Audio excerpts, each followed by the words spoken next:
Wow, Dave. We're talking about already about a $500 pot. Wow, well, you know what? With 7-way players, action. I don't mind it. 8 queen 3. And look at this. Jack has flopped a set there in seat 6. No one has top pair, though, Dave. Nobody's got anything. And this is one of those times you don't slow play that, even though it's a rainbow board. No point in slow playing that. No. And excuse me, Al was not under the gun when he raised it with the ace-5. It was in a couple of spots. And Jack bets 200 right off there, Dave. Well, it's a $500 pot, right? I mean, it is a rainbow board, but why would you want somebody sticking around with 9 Jack? Look at this. He's going to make the call with the gut shot. He's got the Jack 9, and he's going to make the call with the gut shot. We're looking at a $900 pot now. Yeah, the pot's big enough that he's thinking maybe I'll go for it. Here we go to the turn. Turn is a king. King has no help there. He still needs a 10. Again, it's about a $900 pot. I mean, at this point, Dave, wouldn't you just pretty much just push all in here? At this point, I definitely would. I mean, I put the other player on a queen. There were 7 callers. I put him on a queen. You know, you can't put him on a gut shot. He's going to bet 400. He's got 200 left. I don't really know why he doesn't just push all in there. But the pot is 1,300, and it's 400 to call. So he's getting about a little more than 3-1 on his money. Yeah, if the guy's got a queen, he's going to call you. So move it in there. Yeah. I can't agree with you more. Hope maybe he has king queen. Something like that, you know? Exactly. Well, at this point, the pot's so big, you don't figure, even if the guy's got ace queen or queen jack, he might not lay it down anyway. Look at this. And is he going to chase the gut shot? I mean, again, that pot is gigantic, Dave. It's a $1,300 pot, and it's 400 to call. He's definitely not getting the odds. He's going to muck it. And obviously his jack was not good if he hit it. He would have had to hit the 10. And the 7 there shown on the rabbit cam, so he would not have gotten in there.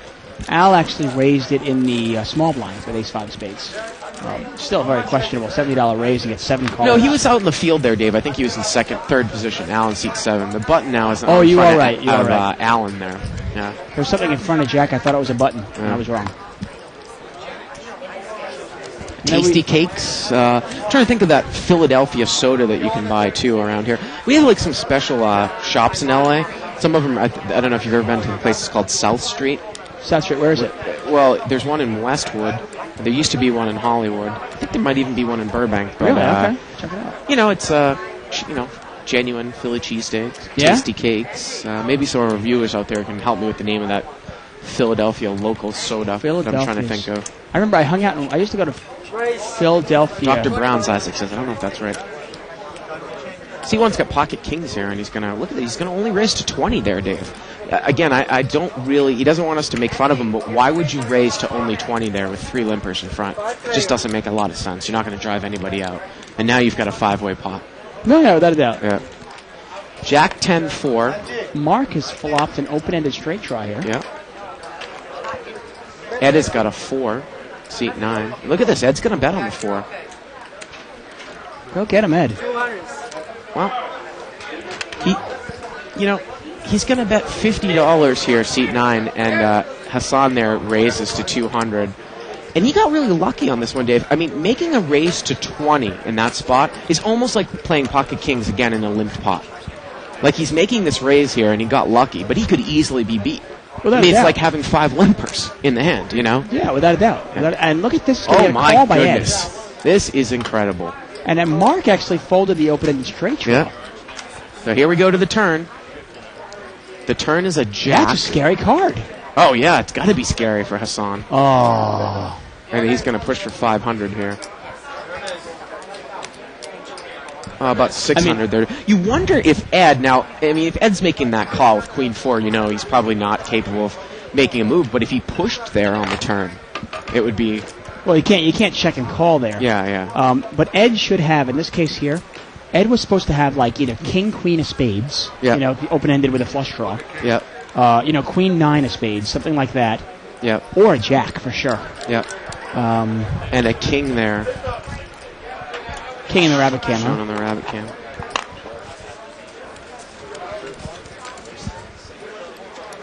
I was happy with my 4. Big blind, please. Big blind. Big blind.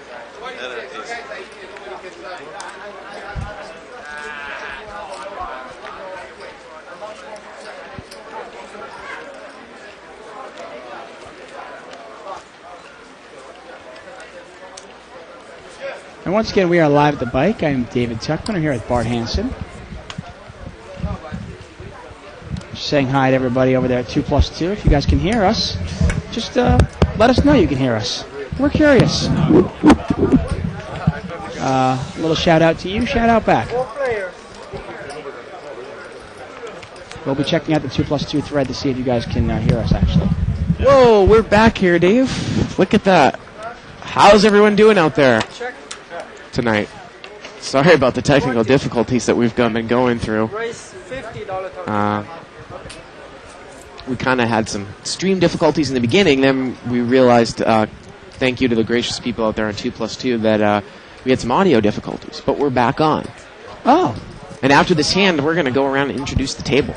That'd be great. Yeah. I'm looking forward to introducing the table. Yep. Who are these guys anyway?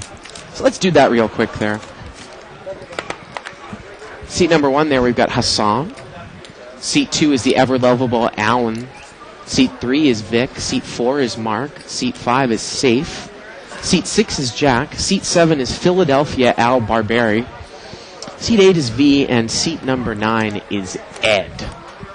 And again, if you want to follow a live stream that is written about this show every night, you can go to 2plus2.com, spelled out, click on Tournament Poker, Forums, World Poker Tour, and other televised tournaments, and we are right there. And again, we apologize for the technical difficulties tonight. We've got a 4-way pot here. It's limped around. 9-10-9. Jack has got an open-ended straight draw with overcards there, Dave. Not a bad flop for 9-10. Look at Hassan. He's going to throw out a bet there. This is a total bluff. He's got a pair draw. And we were saying there, Dave, or I had said before we realized we didn't have audio, that Hassan was actually asked not to be made fun of tonight. And that's just a recipe for disaster. And look at that. He bluffs and he hits his hand. Yep. He hits a deuce on the turn, and he checks. And the river is a king, so Jack gets there now. Now, again, you learn different things on the show, Dave, and there's a perfect example. On the turn, we learned and we saw it with Kathy Lieber. If you're going to go for a draw, or say you're going to go for a draw where you get an open-ended straight draw, or let's say that you're really trying to spike 2 pairs or trips, you can use a scare card as a bluff card. Now, he could have easily bet there on the turn with the 3rd club coming, but he chose not to in position. Well, the interesting thing was he bet it.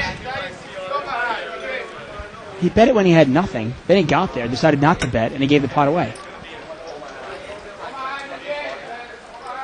Yep.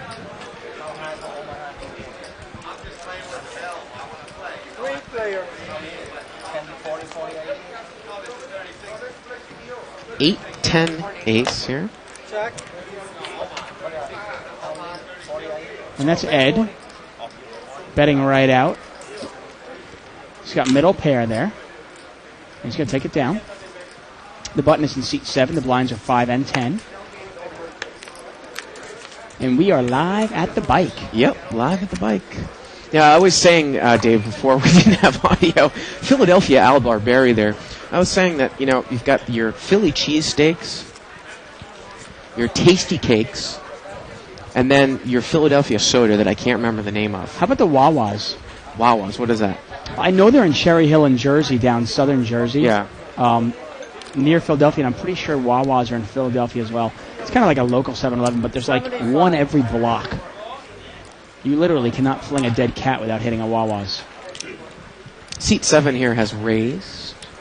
And again, I'm talking about these. There's sodas. A couple of restaurants in LA called South Street where they make genuine Philly cheesesteaks and they have tasty Are they cakes. good? Oh, yeah. I mean, comparatively to Philly? It has something to do with the bread as well. 75 times 5 here. $375 pot. Deuce 5 Jack. Wow. That's an interesting flop here. Hassan's flop top pair, but KC. Look at this. Hassan bets here 300. So he's under-betting the pot a little bit with Queen Jack, but you're right. KC's got King Queen overcards and a flush draw, Dave.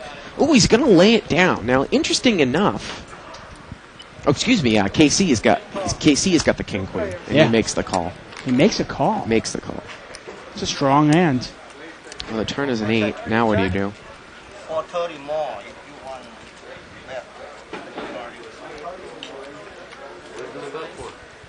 I love the bet there. No, I don't know if seat 8 is bet here yet, Dave.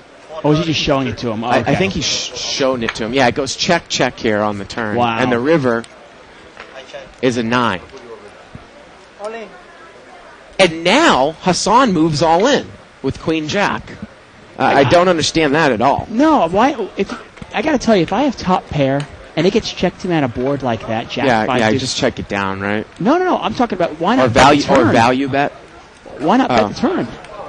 Well, I mean, what do you? Oh, absolutely. What do you think about again the overbet there at the end? How can you really be called by a hand that doesn't beat you?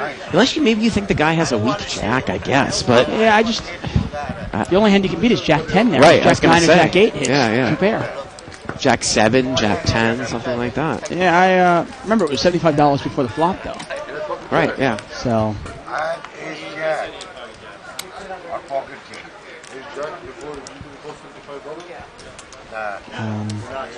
I would have really liked to see. I would have liked to see VI in seat 8 bet into that pot or do a little check raise, and I would have liked to see seat 1 bet a little more, especially on the turn. Don't give the guy a free card. So I'm looking for some viewers in 2+2 or anyone in general out there in Philly. Somebody represent Philly tonight. Representing Philly. Yeah. My brother-in-law is actually from Atlantic City.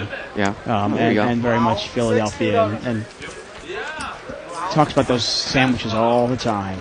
Seat 6 here's got Ace King, and he's made it 60. But look at this Hassan there in seat 1's got Pocket Queens, and he's re-raised to 200 there, Dave. Wow, seat 4's got Mark's got Pocket 8s. Yeah. And he shows him to his buddy in seat 3 and throws him away. Well, we're dealing with two pretty big stacks here. There, seat number 6 there, Jack, and seat 1 Hassan. And Jack is going to make the call here. I'm trying to see where the button is. It looks like the button is VI's got the button in seat 8. So I believe that Hassan has position on Jack, and he does. That's a nice flop for Queens. Bet 400. And it looks like Hassan is betting 400 there, Dave. And that's about a $400 pot, so it's a nice bet. So what do you do here with Pocket Queens? You've got an overpair. Again, the chip stacks are not that deep, Dave. I mean, Right. He's got about 1, 2, 3, 4, 5, maybe $1,000 in front of him. Well, Pocket Queens just made it 400 to go. I mean, Jack's got to throw away his Ace King. Yeah.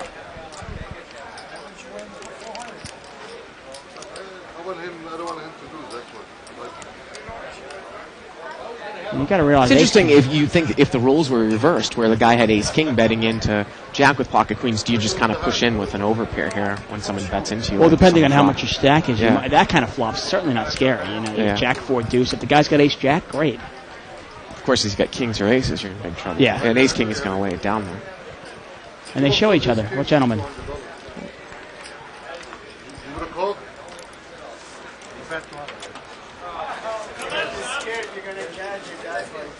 Now, I was talking to Alan a little while ago, last time we had a webcast. And he said that he vowed to start playing his old game. He was going to play it more aggressive. Yep. And well, we got to say we've been Alan, kind of so hard on Alan, obviously, but we don't really lay back. I mean, we said time and time and again that Alan's a really, really nice guy. But as people that have watched over the last week, Dave, I mean, some of the worst playing we saw were by some of the pros that we've had on the show. And some of the best playing we've seen. Yeah. I mean, the highlights of the last week has been Amir Vahidi losing tons of money and Kathy Liebert playing so wonderfully well. Yeah. So.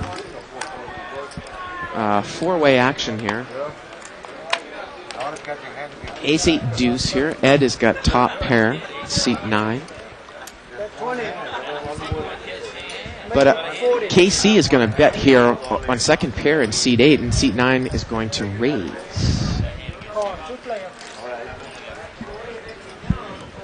And he gets called. The 7-8 calls. The turn is a 4. Neither player has a club in their hand, so it obviously has got to be scary. And once again, Dave, as we saw, now I don't know if it's V there in seat 8 or if it's KC, but he's going to check and fold. Vast difference between the way he played that hand and what Kathy Liebert did on Saturday. When a third club came from up front, you really can represent the fact that you had a draw.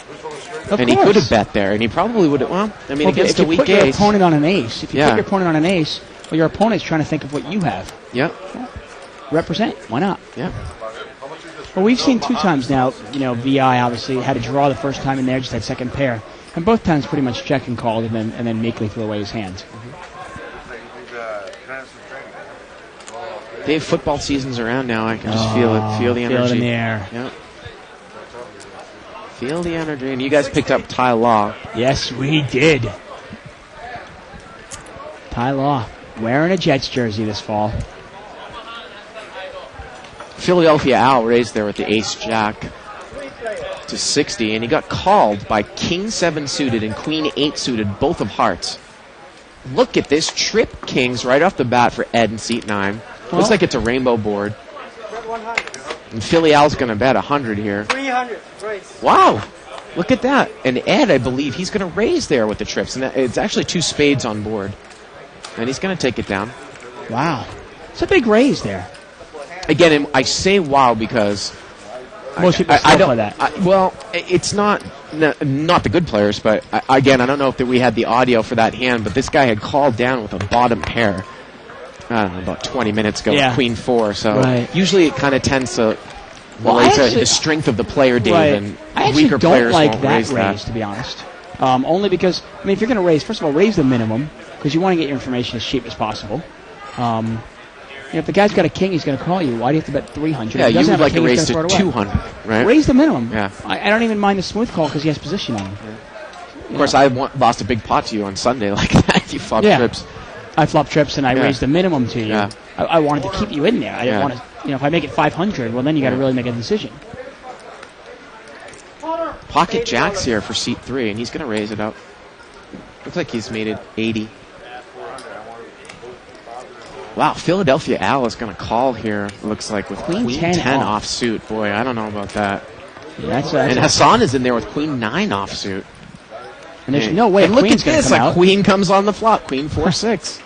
Oh, man. How does a queen? How many queens are in this deck? Jeez. Pot's about $250 here. It gets checked to Philadelphia Al, and he's going to bet 175. Look at Hassan. He's going to smooth call, and he's in kicker trouble there, Dave. Oh, I just don't understand the call of Queen 9. Turn is a 5. Queen 9 offsuit. Pot is now $600. And because of the low cards on the deck, they will not chop this pot. The 10 and the 9 will play. Al has bet 200 here on the turn, so now the pot is 800, 200 to call. And again, Hassan is in pretty big trouble here. He would need to catch a 9. I mean, and to be honest with you, I don't like the way Al's played the hand either. I don't like the pre-flop call of Queen 10 off. But he got lucky here, and Hassan just got real unlucky to have even worse.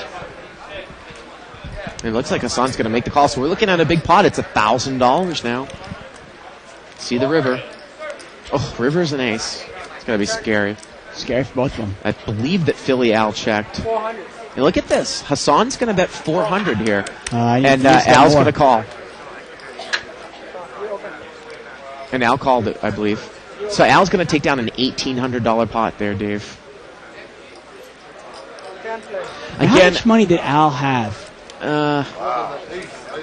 looked like he only had maybe 200 more there, Dave. No, he actually had bought in for 1,100. I'm just getting a report of. Yeah, but it looked like he only had 200 more there Oh, at the okay. end. Well, then that was a silly bluff.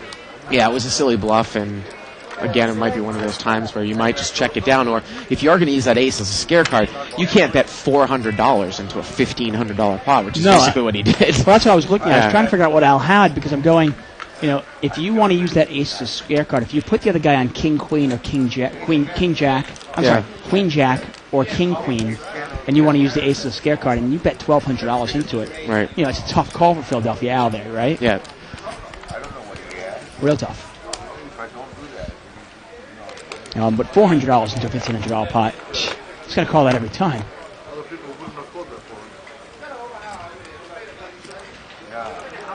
Nothing like that Philadelphia accent, too, Dave, It's very distinctive. Yeah. It's almost like a New York accent if you can identify it, Similar, yeah. I Yeah. mean, people from the area obviously know the differences.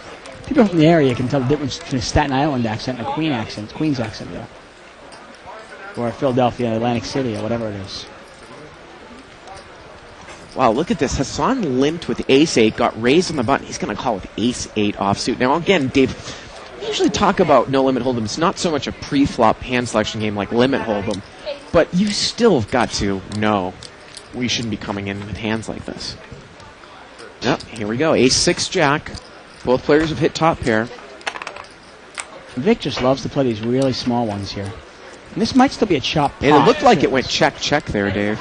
And there's a pretty good chance this might get chopped down. Let's see what happens. And Hassan bets here, and Vic calls.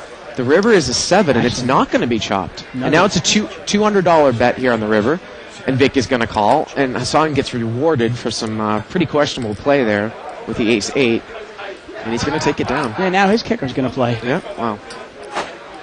Nice value bet there, $200. Give him that. Well, yeah, we were talking the other night.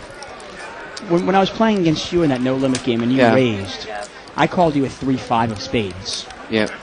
And the reason I call it that, obviously, I'm on the button. I had the button, and one of the reasons I called was I pretty much figured my cards are at least live. Yep.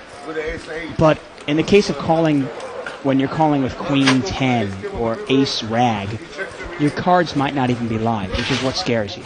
Yep.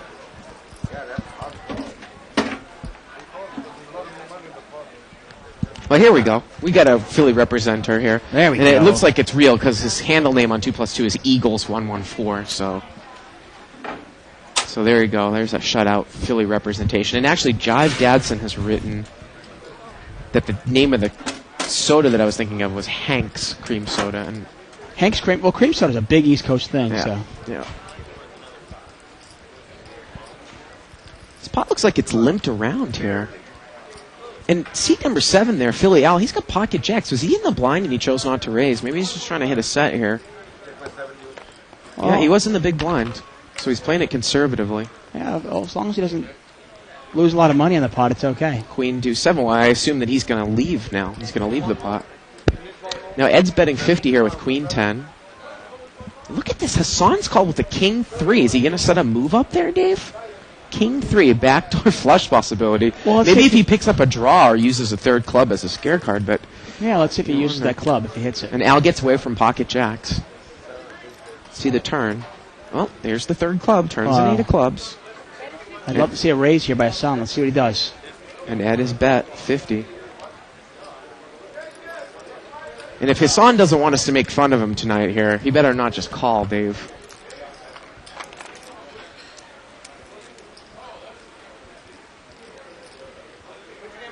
Well, the call on the flop just doesn't make any sense. You're calling if you're not going to make a move now, what are you kidding me? How do you not raise that? Because you're not going to get paid off when the club comes out. Let's see the river. Look at that. The river is a 5 of clubs, and he gets there. That is just unbelievable. But there's no implied odds here. Yeah, Ed's you're not right. going to pay him any money. There's no implied odds, obviously. And look at this. So now he's bet $150 here, and I'm sure that Ed's probably not going to. Well, I'm not sure of anything. That was funny. Dave, quickly off the top of your head, what's the chances of hitting runner club? running clubs? I mean, you're looking at 7 outs one time, and then 8 outs one time, then 7 outs. It's under 10%, right? He could have hit runner 3 or king. Right. No, but it's under 10%, I think, isn't it, to hit running flush cards like that? And he's going to lay it down. The point I'm making is that, like you said, if let's say it's 10% and use a round number, you would need to have the implied odds to make 10 times your money on that original call, right? I mean, and the guy makes a $50 bet, you call, he makes another $50 bet, you call, and then you make nothing on the river. So you've called $100 to win 100 on a 10% chance. Right. And it doesn't make any sense. On the fact that, and first of all, and you still have to hope that your king of clubs is good. Right. You're not even drawing runner to the nuts. Right. That's just I don't questionable I don't play. quite get it. Yeah.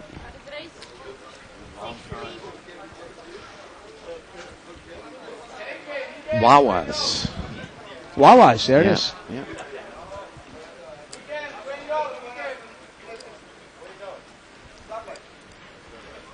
And Philadelphia is actually in bad shape right now. I just hear that Terrell Owens, T.O., got in a fight with Andy Reid today and is actually walked out of camp. Really? Yeah. Wow. This was a $60 raise pot here, and there's 4 people, and it's about a $250 pot. Flop is a King Jack 3 rainbow.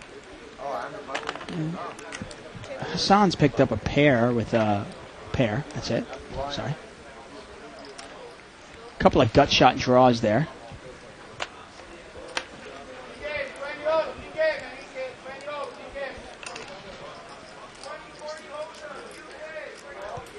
And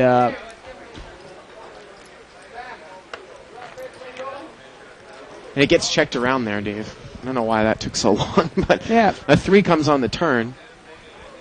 Well, now you'd think probably Hassan might throw a bet in here. He's going to check. Vic's going to fire at it, Vic's though. going to bet. Vic's playing it a little spicy today. I think maybe it's because his lady friend's behind him. He's bet 50. And look at this. Hassan lays down the best hand. Well, I don't mind the lay down there. If he's not going to bet it on the flop, which is when he should have bet it, Yeah. I certainly don't want to call on the turn there. And I 'cause what can believe you he's beat in there? early position there, I believe. Yeah, but what can you beat there? You can't beat a king. You can't beat a 3 now, and you got to hope that your jack is good. Well, he really wasn't in that early position. Well, No, yeah, it's, in a small pot. I'm surprised he didn't bet it, but we'll see what happens. I guess he was in early position. It's a little confusing to follow the button when there's people out of there in the middle. Without a doubt. Yeah. Sometimes I've noticed that, though. If you see a player, like in seat 3 right now, Vic's in seat 3, he's got his girlfriend, I'm not sure, wife, whatever it might be. But sometimes when you have a lady friend behind you like that, sometimes you try to play a little differently than you normally will play to impress. And it might not be your A game. Yep. And there's Vic there. And we can see his lady friend there as well.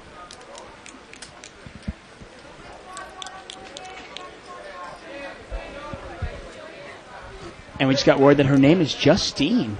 I like that. I still like Lady Friend. Lady friend? Yeah. And I'm going to put a little... And that's another Big Lebowski reference. For I wonder everyone. if she's... there you go. I got that. Just wondering if they're girlfriends, girlfriend, boyfriend, or married. Yeah, how long they're dating, too. Curious. That's what you're wondering? I All want those things? to Yeah. know all the scoop on this relationship. I think Donna's going to take that out. Yeah. Just friends. Yeah. Heard that before. Well, if they're just friends, maybe we can get her to unzip that top a little more and show a little more cleavage. You don't believe me, huh? We had so many technical difficulties tonight, I'm trying to make it up for our viewers. You wouldn't pay $10 for a pocket ace. You'd pay $250 for a deuce and 6. So what do you think of that Terrell Owens situation, man? He just seems like he's a trouble to the team. He's just more trouble than he's worth. Yeah. Seems like. Philly Alley's going to raise to 60 in position. He's got ace-jack offsuit.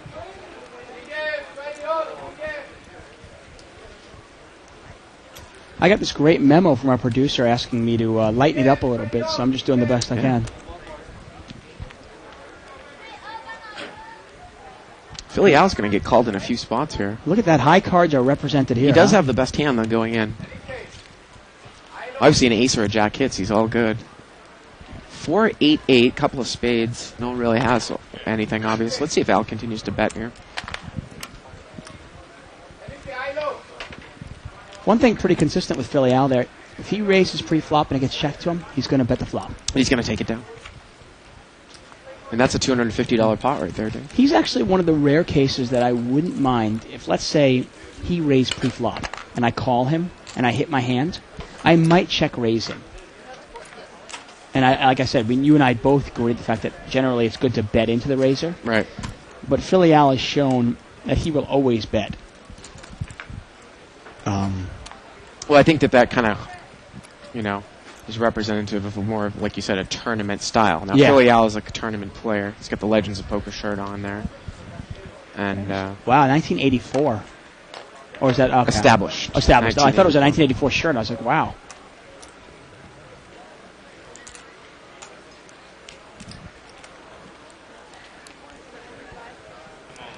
Seat number 1 is raised here to $75. It's got Queen Jack suited. I don't mind that raise there, Dave, on the button, obviously. I don't either, but it's an odd thing. We saw earlier Hassan raises with $20 with pocket kings. Right. And Yeah. $75 Yeah. with Queen Jack suited. Yeah. Jack 10 suited's in there, seat 4. Pot. And look at this, seat 4 actually re-raised to 235 there, Dave, with Jack 10 suited. Wow. And Philly Al is called a raise and a re-raise with pocket 8s. And look at this, Ed thinks he's going to come with ace-6 suited. Wow. And now if you're Hassan in position, Queen Jack suited, I don't even, if I have enough money in front of me, Dave, I don't mind making the extra $200 call in position, and he's going to make it. And he does. Yep. This is about $1,000 pot already. Already. 230 times 4, yeah. Wow. So we're looking at about $1,000 pot here. Let's see that flop. Philly Al has the best hand right now, but I'm sure he's looking to hit a set. $1,000 pot. Here we go to the flop. 7-3 queen. Nice Well, flop for Hassan there. Hassan's got top pair. That's not a bad flop for pocket 8. But It's look only at one overcard. Look at Ed though. He's got a flush draw, nut flush draw, and Hassan has bet 500. So he's bet half the pot there, Dave. You know what? As fun as it seems like a big bet, it might not be enough. I was going to say, yeah, it might It's not be $1,000 enough. pot. You might just push in there, right? Why not? Yeah. What are you going to go away from it? I mean, if You're not going to get away. Why not bet the whole thing? Yeah, it's just Exactly. making it cheaper for someone like Ed to draw. Ed is going to call. His overcard is good, and obviously if he hits a spade, he's good. So now the pot is $2,000. And Mark's got nothing. I'm not. Oh, Mark is all in. Mark moved all in there at Yeah, 235. Mark moved all in there with the 235. $2,000 pot. A 3 comes on the turn. Now you got to push in with Queen Jack, Not even a right? question. $2,000 pot. Move in there. And he is going to push in there, Dave. Again, it's a $2,000 pot plus this bet, which is, let's see how much it is here. And Mark is all in seat 4, but he's drawing dead. Right. And we'll figure out the odds if Ed can make this call. Remember, it was 2,000 before this bet. Because Ed's got a flush draw, and if he thinks his ace is good, see if he can figure this out. He called. Look at this. He just immediately calls. It's got to be like $800 there. Let's see the river. Oh, river's a deuce. And Dave, that's about a $3,600 pot that Queen Jack is going to take down. I mean, this is a joke. He just won a $3,600 pot with a pair of queens and a jack kicker. Unbelievable. It's amazing. So if it was $800, Dave, and we're just trying to go through here, pot's $2,800. You've got $800 to call. It's laying you about 3.5 to 1. You've got 9 outs for your spades, and if you think your ace is good, you've got 3 more outs. You've got about 12 outs. Not really getting the odds with one card to come. And you don't even know if your ace is good. Right, well, you don't know if your ace is good. If Yeah. you think your ace is good, at that point, Well, 3 to 1, yeah, I guess you're getting about 1 chance in 4, yeah. right? It's almost, I guess you are getting about 3 to 1, aren't you? Yeah, I mean, it's not a terrible call. I Yeah. guess you can look at it that way. Yeah. To be honest with you, though, the hand was played. I mean, once it got to the flop, it's kind of odd. I mean, Hassan probably should have bet more on the flop, made it more pricey for him. But Ed, if he's already made up in his mind that he's going to go to the river no matter what, why not move in and put the pressure on seat 1? Yeah. Either check raise all in on the flop or maybe move in on the turn. I'm sure that on the turn, Hassan's not going to go anywhere. I don't think with anything three was going to pairs. change anyway. Yeah. But Well, it just brings it up to, like you said, that usually moving is a lot better strategy than just calling. yeah, it just gives you more opportunities to win the pot. Yeah. There's always a slight chance the guy might fold it. If you move all in for another $1,500, hey, maybe he thinks his queen's no good.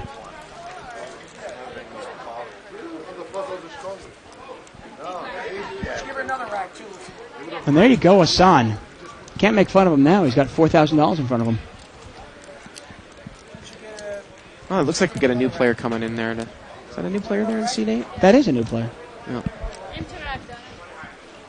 And I've played with Leo before. He's a pretty cagey player. He's from what I've seen of him, he's pretty tight. He's pretty aggressive.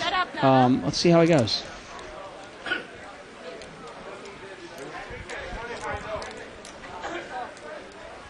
Well, the games are always good here at the Bicycle Casino, Dave. Oh, well, these games fabulous. Again, we'd love to get a 61-20 game on there for all you limit lovers, too. We're going to work on that sometime this week. 3-7 queen. Yeah, logistically, sometimes it's hard for us to get the 61-20 limit game going because sometimes it doesn't start. It's shorthanded until about 6:30 or 7 o'clock, and obviously our webcast we aimed to start it at 6 o'clock. Obviously, best intentions don't sometimes work out, but that's what we try. Vic here's got a gut shot, and he takes it down. Nice bet there. Yeah, look at that. He actually had the best hand, but Yeah. took a little shot there, and he took it out. Shot of his lovely lady friend. Oh, and there's a shot of us. And there's us. There are we. Is that We, proper? us. Us, we. No, but Dave, what I wanted to say was that, again, we really appreciate those people out there that support the show on 2+2. We've been doing the show for about 7 months now. Done 800 hours of live poker. Yeah. And we really appreciate the people that have stuck with us. Like I said, we're always moving into new things, and we had some technical difficulties tonight. And we do apologize, but we appreciate everyone's support. Yes, without a doubt. So- Bart, while we're doing this, I just want to let you know I appreciate you. Really? I really do. Well, I'd like to tell you that the feeling's mutual, but I'm not. But it's not.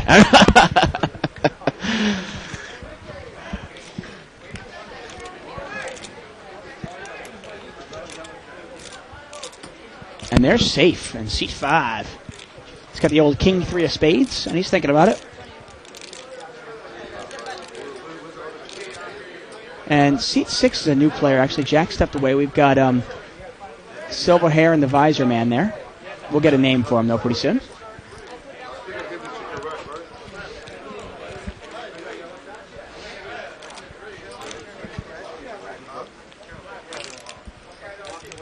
Wow, Allen's flopped 2 Ace, pair. King, deuce.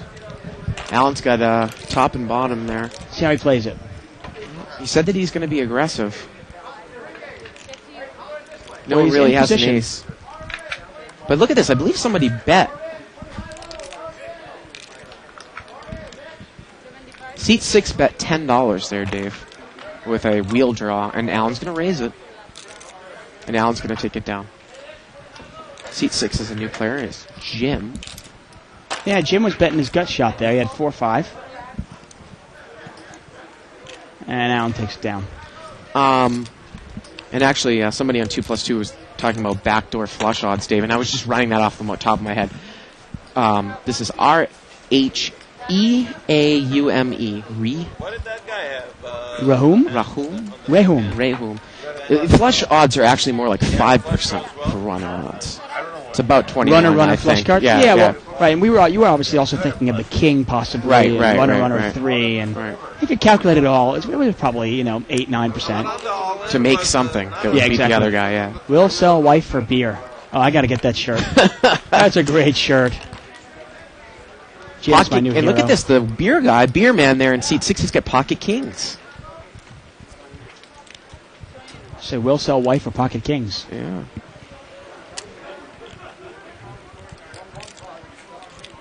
And seat 8's got an ace-queen offsuit. Well, let's see how much the beer man raises here. Now I see a couple of aces and a couple of queens out there, so ace queen is in bad shape here. What's that bet? He's raised to 105, Dave. And the ace-queen left, Dave, immediately. There That's in seat Leo. 8. That's Yeah. Leo. I told you he's a pretty cagey player. He knows how to play, Yeah. and he definitely knows the limitations of ace queen. But look at this. Ed is called with ace-9. So we're heads up kings against ace-9. And boy, he can be in trouble now. 4-4-9. And again, when a guy kind of calls with that pre-flop hand selection, you wonder if he's a good enough player to get away from this hand. You learn different things from how people play in the different stages of the hand. And look at this. He just makes a smooth call here. Well, you see the difference between Leo in seat 8, who's a professional player, who easily throws away ace queen, and then Ed, who calls with ace-9 offsuit. And Jim actually bet there 125, and Ed raised. I thought it was a smooth call, but he actually raised. He raised 250 more, and Jim, who looks to be not that deep, looks like he's going to push all in over the top.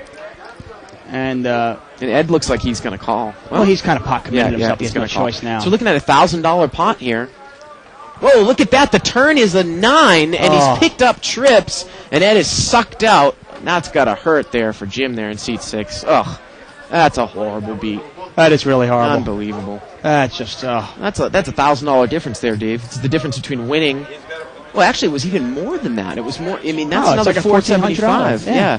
It's the difference between winning 700 and losing 700. It's a $1,400 swing there. Oh, not right, and nine. once your money's in the pot, Yeah. it's Yeah, literally a that's $1,400 nine, that turn was. Yeah. That's brutal. And I was about to say, I mean, Ed obviously got lucky there, but that's the limitations. You play with ace-9 offsuit. If you call a raise with that hand, the reason I don't like to do it is I just don't know where I'm at. Yeah. Do I want my ace to hit, or do I want my 9 to hit? Right. Or what do I want? I don't even know. And 2 nines is never a bad thing, though. No. That's just brutal. Any chips? And another beat like that, and Jim might sell his wife for anything.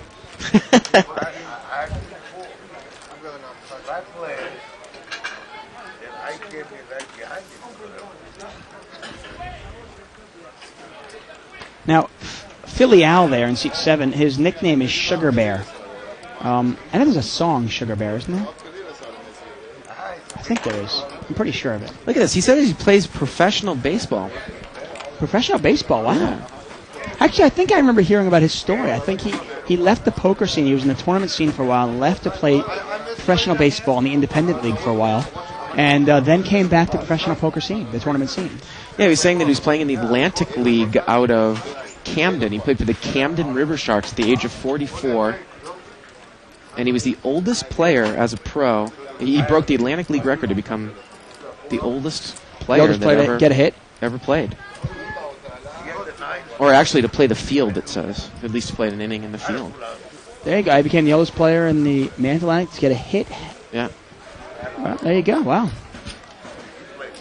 So people want to look him up there. That's the beauty of online day. We can do a quick Google on Al Barbieri. Al maybe Barbieri. Maybe we get some batting stats up there. Yeah. 6 at bats. Yeah. You know. Atlantic League records. There you I'm go. sure that they have a website, the Atlantic League. What is that? That's probably an independent single A league. Yeah, it's You know, independent, not even the single A type thing, but yeah. Well, there are actually a lot of single A ball clubs that are not affiliated with professional franchises, but they are single A level. And they play against franchised single A clubs. Okay. Single A is actually the biggest. Yeah, It's the biggest minor league. Right. You know, they're all over the place with single A, obviously. Yeah, a good friend of mine actually played single A for the St. Louis Cardinals. Played with the I think the Johnstown Cardinals or something like that. Yeah. King 6-8 here. It's a rainbow board. Hassan's got 2 pair. Bottom 2. He's bet $50. Good bet. He's no slow playing him, and he's got that kind of board there. You got to bet it. I mean, bottom 2 pairs is a very vulnerable hand. Obviously, it's not even that strong. Nah, especially too many cards can come out to scare you. Well, the rookie league, I mean, there is a minor league below single A, and it's the rookie league, but those teams are affiliated normally. And those are usually players that choose not to go to college. They get drafted right out of high school, and they go and play. Well, that's what, yeah. My Gulf Coast League, right, I know, exactly. is one of those. Yeah. The friend I was talking about, friend I have, Justin Albertson, actually got drafted in the 29th round by the Cardinals and played in the rookie league, and then went on to play single A, and then got released. $50 raise there. Pocket Kings in seat 3. And Dave, I think I've told you this before. I don't know if I've ever told the viewers out there that if there was more money in it, or actually, if there was the ability to play professional poker like I do online, if it was really there 5 years ago, you might not have seen me here because I might have gone down the route of umpiring in the minor leagues. Really? Now, Wow. what had happened though was that there just was no money in it.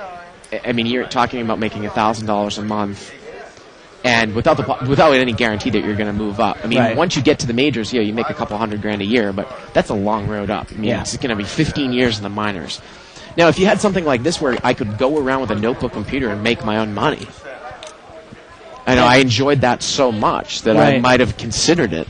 I can imagine you being a good umpire. I do umpire now too. I've been umpiring for about 10 years. Do you turn your hat backwards and start arguing with the when the manager comes running out at you? I can imagine that. Well, you're not the one that has to turn your hat backwards. It's the right, coach. obviously, right. Got a raise there from Philly Al, and he's going to get 2 callers here. Hits the ace, Jack 9. Jim, that's a big flop to Jim. Wow. Yeah, look at Jim's that. got an open-ended straight draw, I believe, right? Yeah. And a backdoor flush draw. Now, Jim has bet 300, and Miami Philly Al has moved over the top all in. So you're going to see how much more Jim has left. Wow, and that's a big bet by Jim there. I'm not sure. I like betting my draws sometimes, but when there's an ace and a jack on the board, you got to kind of look at it and go, somebody might have hit. This might have hit somebody else also. Well, it's not like he has a flush draw now either. He's just got the open-ended straight draw. But look at this. I think he's going to come there out of frustration. Yeah. And we're going to see another about a $1,300, $1,400 pot. Here we go. Wow, the turn is a king, and the river is an 8, and he didn't get there, Dave. No.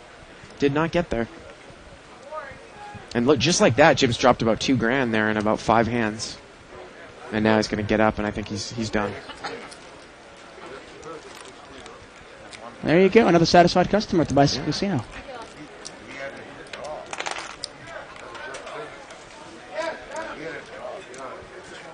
It's funny.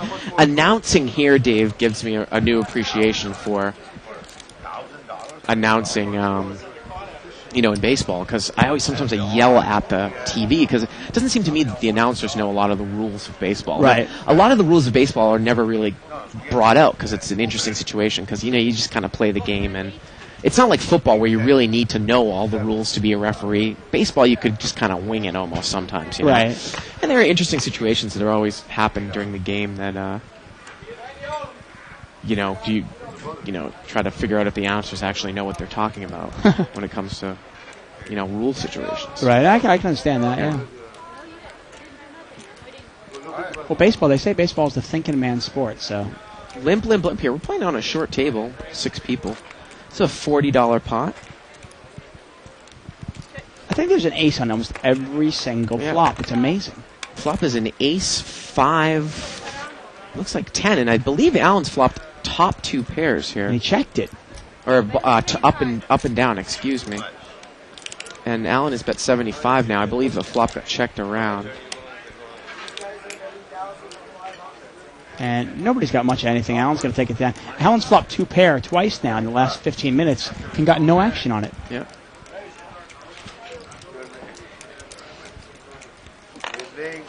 So you umpire now. Do you umpire on the... Actually, this year I didn't. It was the first year I haven't in the last 10 years. But yeah, high school in the LA area. And, I used to do high school over in Boston. And I actually did a kind of a semi-pro league over the summers in Boston, which were players in college. Kind of equivalent to the Cape Cod League. It was the Northeast League in Boston. But, it was equivalent to that. Wooden bats as well? I have done some wooden bat leagues, but they weren't specifically doing that. Yeah. And it's a great level of ball. I got to tell you those. Yeah, I'm sure. Yeah. And even recreational men's leagues, say like an under 28 team, is a good level of ball baseball. Oh, I'm sure. They're all former college players. Here we go, Francisco coming in. Yeah, Francisco actually was in the. There was a $5,000 shootout tonight. Right, that's right. And we had probably close to 20 people tonight, which is one of the reasons we couldn't air it on this. Now, is Goran Jonas in the house? I'm not sure if Goran Jonas, but I know Francisco was in that $5,000. Yeah. So, obviously didn't do very well. Well, the flop got checked. And Hassan checks again here, and 1 card straight to the board. Looks like safe. Made a straight. But, again, anyone with an ace would have a straight. So he can't bet this board. Yeah. Especially in early position. Now, if he was on the button, maybe you could bet it for a little value. But in first position, he just wants to check it down and hope he wins. Now, I didn't want to get into this with Dave, but I just always have to, when we talk about baseball, kind of mention some questions that, say, the casual baseball viewer wouldn't know. Like if someone hits a ground ball, Dave, and a fielder throws his glove at the ball and it hits the batted ball, what happens? So if he throws his the glove at the batted ball, what happens? And it hits the ball. And it's intentionally throws his glove?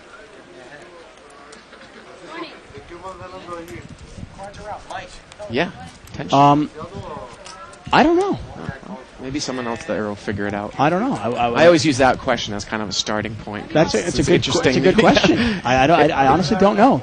And I played high school ball. Yeah. But I have no idea. I know if my glove comes off unintentionally, it's fine. That's fine. Yeah. But I'm assuming if it comes off intentionally, I guess it's... Pocket kings you'll tell here. us. Well, someone, like I said, someone on internet land can see if they can figure out. Now, seat 9 did not raise with pocket kings there, Dave. And look at this. He's flopped kings full of jacks. Well, of course. Why would he raise when he knows a flop? He's going to flip a full house. And look at this. I think he's betting it. He's hoping that somebody has a jack. I don't necessarily mind that play because even if somebody, if someone had a jack, he's going to get a lot of the money anyways there, Dave. And if someone doesn't, he's not going to get paid off anyways. Yeah, and Francisco can't even call for his gut shot here. And that's Francisco there in seat 6. Now, in that case, if Ed knew where Francisco was at, he might have checked it, tried to hope that he caught up a little bit. It's hard. It's hard to know. You know, it's one of those things. Yeah. You bet 50 hoping somebody hit a jack. Yeah.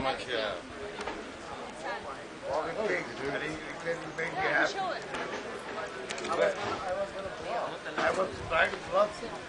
I didn't have no jack. Good thing I didn't have no jack. I deuce 4. Well, that's a good hand. You should have come in. I know, I did. None of you guys are cheap.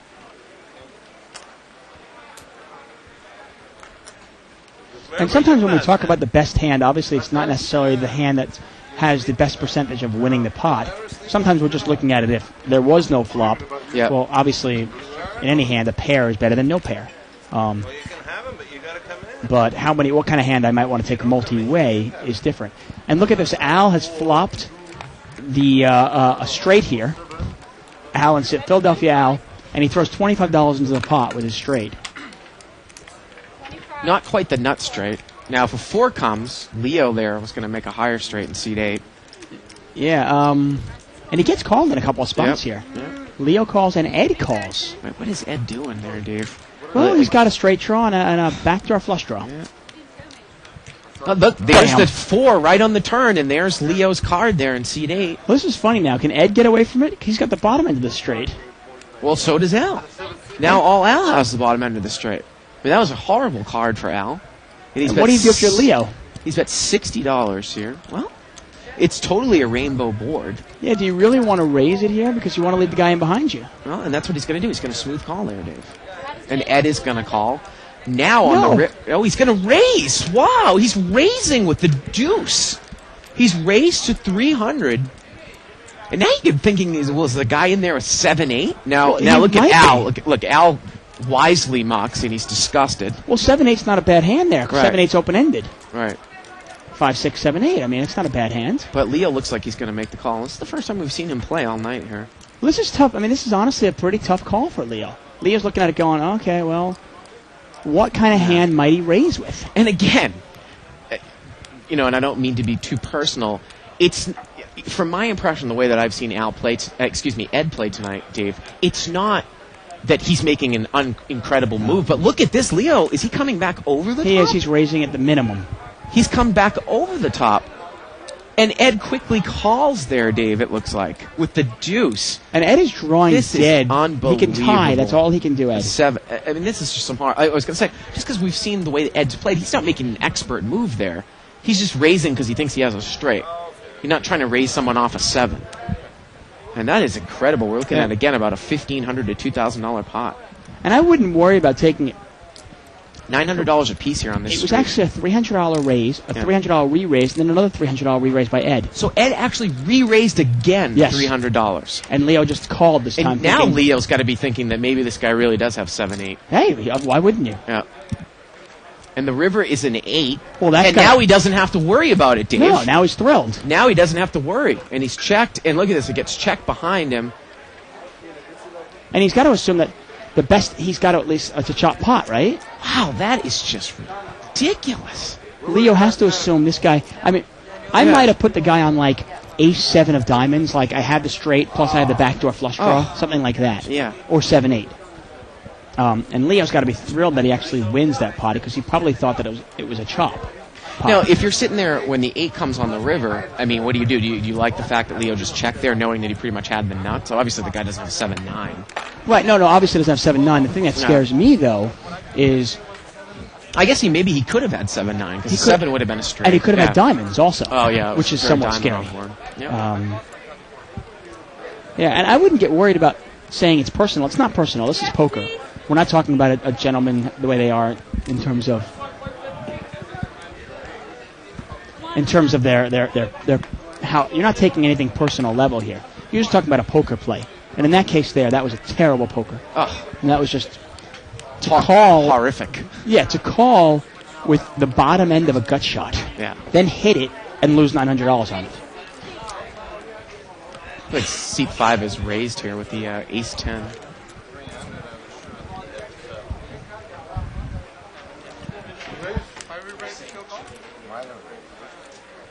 So I'm sitting at the edge of my seat here, wild with anticipation. What's the answer to the thrown glove I'm going to question? give some people some more time. Oh, I got to sit here and wait, huh? Look at this. Kev Math on 2+2 has put a link up to Al Barberi's 2003 Atlantic League stats. You can always count on Kev, Matt. Thank you, Kev. Appreciate it. Let's see what we got here. Let's see what we got here. Look at this. Born in 1958. He played baseball at Penn State. He played one game, Dave, and he was 1 for 3. So his average is 333. Well, if you keep that average That's up, you're a almost Hall of Hall of Famer. Fame. Yeah. Yes, that I wanted to make sure he's got this. Come on. And look at that, with a K and a walk, he's on base is actually 500. It's 500, exactly. You have nothing that's bigger than me. Not even a car. And look at this, as a little side, it says, Barbary played all of one game for the River Sharks on July 14, 2003. It was widely regarded as a publicity stunt. Barbary went 1 for 3 in the game, making him the oldest player in Atlantic League history to get a hit. This all took place during a promotion entitled Dreams Do Come True Night. Well, seems pretty contrived to me there, Dave. It does, but hey, let's give him credit for getting a hit. It's one I mean, any old schmo can get 4 at-bats, right? Yeah. But to actually get a hit against a professional baseball pitcher, hey. Yep. He's got pocket jacks, and he's coming and raising and got called by 3 spots, so here we go. 6-10 queen. Looks like he still has the best hand. Yeah. But Hassan's going to bet it. Wow. Look at this, and Philly Al doesn't buy it. He's going to smooth call. Interesting. Maybe he's got a read there on Hassan. Here we go with the turn. Turn is a deuce. Now he checks to him. And now he checks, and now Philly Al thinks his hand is good here. And look at that. So that's like kind of almost like a Mo-esque read there, Dave. Now, obviously, someone going to lead into you with that flop. Very difficult to just smooth call, but by smooth calling, I think he tells us that he was doing that so that he could call in position to wait to see what happened there on the turn, obviously. Well, we're not just talking about a regular guy here. This guy's from Philadelphia, professional baseball player. Absolutely.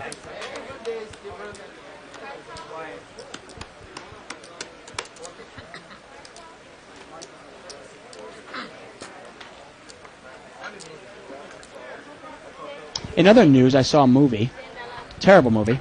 I walked out of it. My wife and I went and saw Must Love Dogs. Oh, really? Oh my God, it was like Must Love Trash. It was awful. It was, I mean, the script, the directing, it was just abysmal. And I love Diane Lane and I love John Cusack, but it was just, don't waste your money.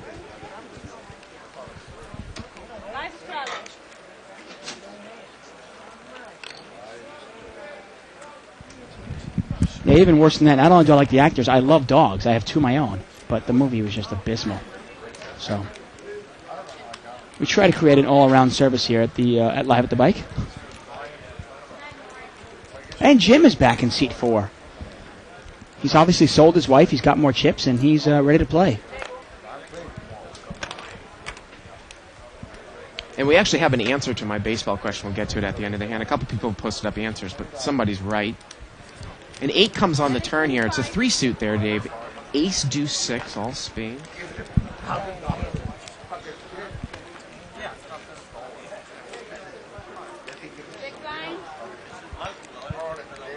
It's a bet there by Hassan and a call, looks like, by Allen. And I believe actually Allen might have raised there. And he's going to take it down. Well, there you go. Yeah. Allen takes it down with the worst hand. Good job there.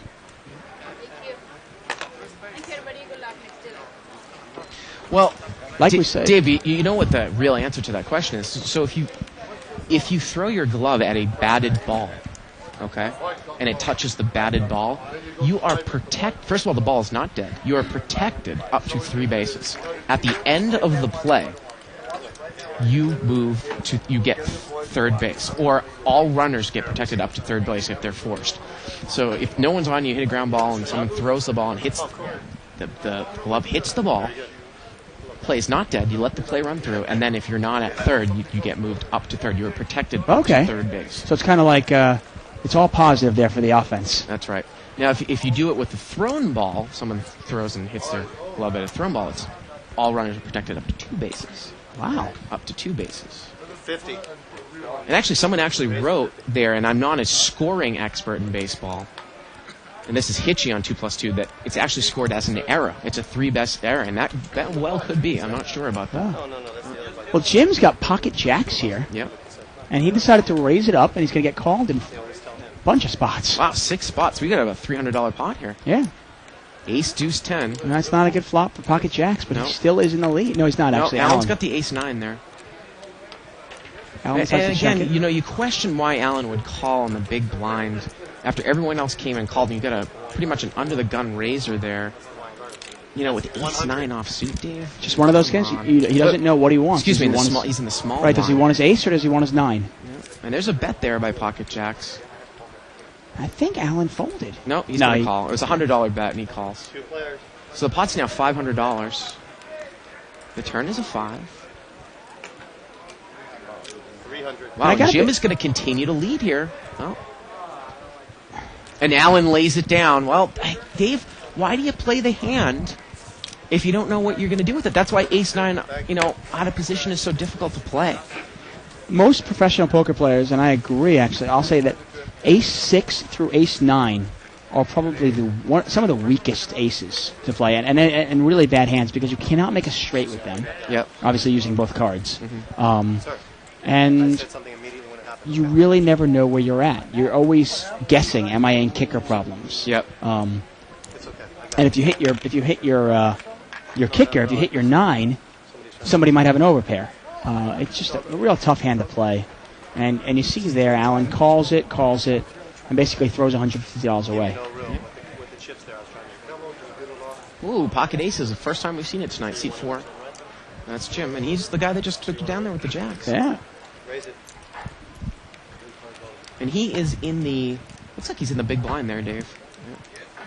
Playing his rush. Raise 60. Philly Al's got pocket 9s over there in seat 7. He makes $60 more, I think. Oh, look at that. And Safe is going to call there with ace 6 offsuit.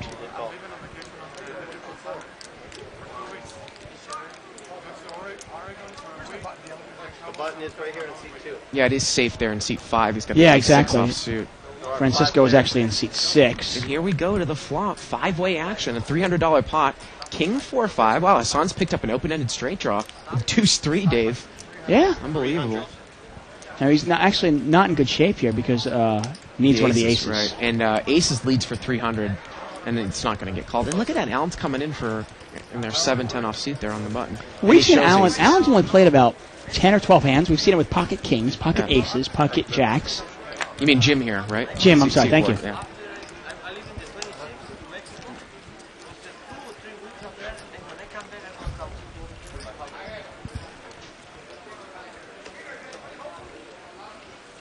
Small blind, sir. One of the best things, Dave, when you're umpiring is, one of the first things they try to teach you is the infield fly roll and what is the purpose of it. A lot of people don't quite get it. Well, It's to I protect always the assumed offense. to protect the offense. Yeah. Well, I always assumed that obviously, so they wouldn't. You can't get a triple play. No. A real easy triple play. Ace Jack 5 here, a couple of hearts. Looks like someone's got a flush draw there over in seat 1, and Ace Queen there in seat 8. Yeah, he's actually got a flush draw and a pair. And it looked like it got checked around there. Wow. The turn is a 3. Well, now he's picked up a gut shot as well. 50. And seat 3 is going to lead with 4-6. Or seat 4 leads, with Jack 10. Yeah. 150. I'm shocked. I mean, And Leo. now seed 8 is going to raise with the ace-queen. He didn't bet on the flop, but now he's raised the turn. And that's Leo there, playing it a little cagey. Yeah.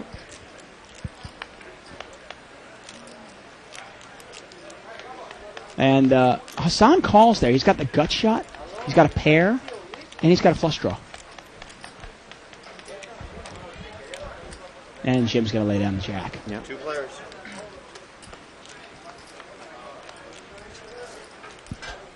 And look at this. The river is an ace. And Leo's made trip aces.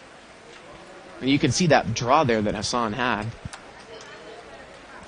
And obviously Hassan can't really do anything. And you see how Leo, I'm not sure if everybody caught that, but I caught it. When Leo was betting, his eyes were up.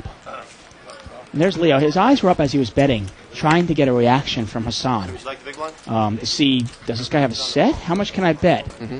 And he saw Hassan had no interest in even calling the first 200, so he stopped. Yeah. But he was aware that there was somebody in the pot. He wasn't just aware of himself. At this table here, I would say Leo is probably one of the stronger players. At all. Albeit this is not a very strong table. He checked the flop there. He It's a little did. cagey. Well, again, though, the only thing about that is that if you're playing with weaker players, it almost turns into more of a restricted bind game, even though the stacks are deeper, where I almost just play this game straightforward. I'm not dealing with someone like Mo at the table. Right. You know what I mean? It's just, we've seen ridiculous calls all night so far, Dave. Right, no, totally. Yeah. But at least he didn't, check the flop and then check and call the turn. Yep. He decided to check raise.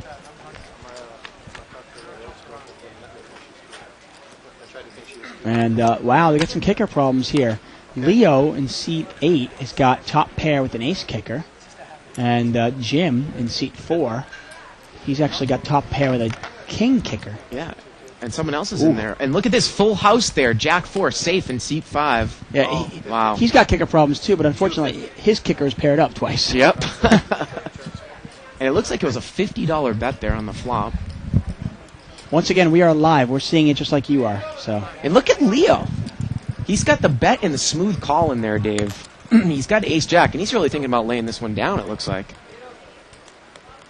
I think he might sense the fact that someone might have a 4. Someone might be sandbagging a 4 here. Well, Look at what a great laydown. Well, it was a multi-way pot, and he Yeah. doesn't like the bet and the call. Yep. And it was actually a check raise there, Yeah. it looked like. Maybe Safe was hoping that someone had another 4. I don't quite know why you would check raise there. Why would you check raise there, Dave? Yeah, I mean, Yeah. there are times where you got a bet and a call. You want people to make something happen there. You've already got the full house. Yeah. Once again, you and I always say don't slow play, but there are times, there are exceptions. That might have been one. Yeah, usually when they flop a full house, If you flop the actual, just pretty much the nuts there, why not? Although, again, we're dealing with a game, Dave, where the stacks are much deeper. If he had done that in a 200 game, I wouldn't really have a big problem with it because ace-jack's going to come in there. Of course. Anyways, you know what I mean? So that's why I said, I'm about to write an article for Shirley's website. Slow playing in restricted buy and no-limit games is almost 100%, wrong. Oh, without a doubt. It's Without a just- doubt. But in this case, there Yeah. he got an ace-jack and a king-jack to lay down the hands. Those are the hands that you want in there. Looks like Ed here. Looks like Philly Al raised, I believe, with the Jack-9 of hearts. Ed called with 6-7 offsuit. 3 players. And actually, maybe safe there was the raiser with the ace-jack. That makes more sense. Ace-king 10. And the theme of the night, an ace on every flop almost. Yep. And he's going to bet. 100. He's going to bet 100. Philly Al lays it down, and Ed's going to lay it down. It's been somewhat of a roller coaster night for Ed there, Oh, yeah.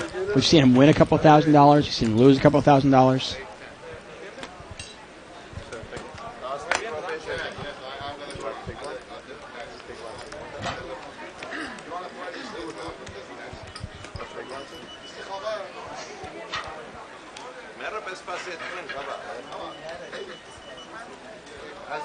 Excuse me? You know where they sell Tylenols or aspirin? Yes. Can you get one for seat number 2? Pocket sevens there for Allen. Seat 2. Pocket fives. Philly Al there on the button. See how he plays the fives. It's pretty aggressive, Dave. Wouldn't be surprised if he might raise here if there's a bunch of limpers. I mean, there's obviously different ways that you can do it. But look at seat 4. He's going to raise. He's got ace-9 offsuit. So now, Philly Al, he's going to make a... Oh, he's going to re-raise, Dave. I just had a feeling that he was going to play that hand aggressively. And that's a real tournament play there. Yeah, absolutely. To re-raise with pocket fives. And if you're Allen, he's going to lay down the sevens. And if you're Jim, you got to lay that hand down. I mean, I can't imagine he's going to call. And the reason that's a tournament play, and it's to me, it's not a great success, a very successful cash game. Is okay. So he won like $50 or $60. Right. But when I got pocket fives or pocket sixes, I really want to see the flop for as cheap as possible. Try to hit my set and win a big pot. You know, if somebody raises and is showing some strength and maybe has pocket queens or kings, and I hit my set, I'm going to break them. Yeah, because pocket fives, it's just not high enough a pair that it can stand alone as a strong enough hand to win on its own. I mean, the breaking points usually the pocket 8s are above, pocket 9s are above. Right. You know? You're looking at a spot where if you get called, you're probably behind, and then you're forced to bluff the rest of the way. Or you're not necessarily behind, but obviously you're going to have 2 overs come on the flop, and you have absolutely no idea where you're at. Right. If you don't hit your set, you don't know where you're at. It's tough to play the hand. In a tournament, obviously, the aggressive style works much more. Now, Safe raised here pre-flop with pocket 9s to $60. Flop is another ace. Ace 10, 6. Ace 10, 6. Look at this. Leo's flopped a set in seat 8. Seat 8 is flopped a set. And interestingly, our Safe checked it. He was the pre-flop raiser, but he checked it. And look at this. Leo's going to throw. He's going to bet. He's going to bet 300. And unfortunately for Leo, I don't think he's going to get called from anywhere. Yeah, and I like the bet. He's assuming somebody's got an ace. And obviously his assumption's wrong. Yeah, that's a little bit surprising there by Safe. Why wouldn't you bet the flop? I mean, you're in position here. I mean, obviously you probably don't have the best hand at that point, but if you bet there, you're going to get somebody to lay down something like Jack 10, right? Yeah, exactly. You know? It's interesting. Unless you just sensed somebody must have an ace. Somebody must have an ace. It's the ultimate scare card.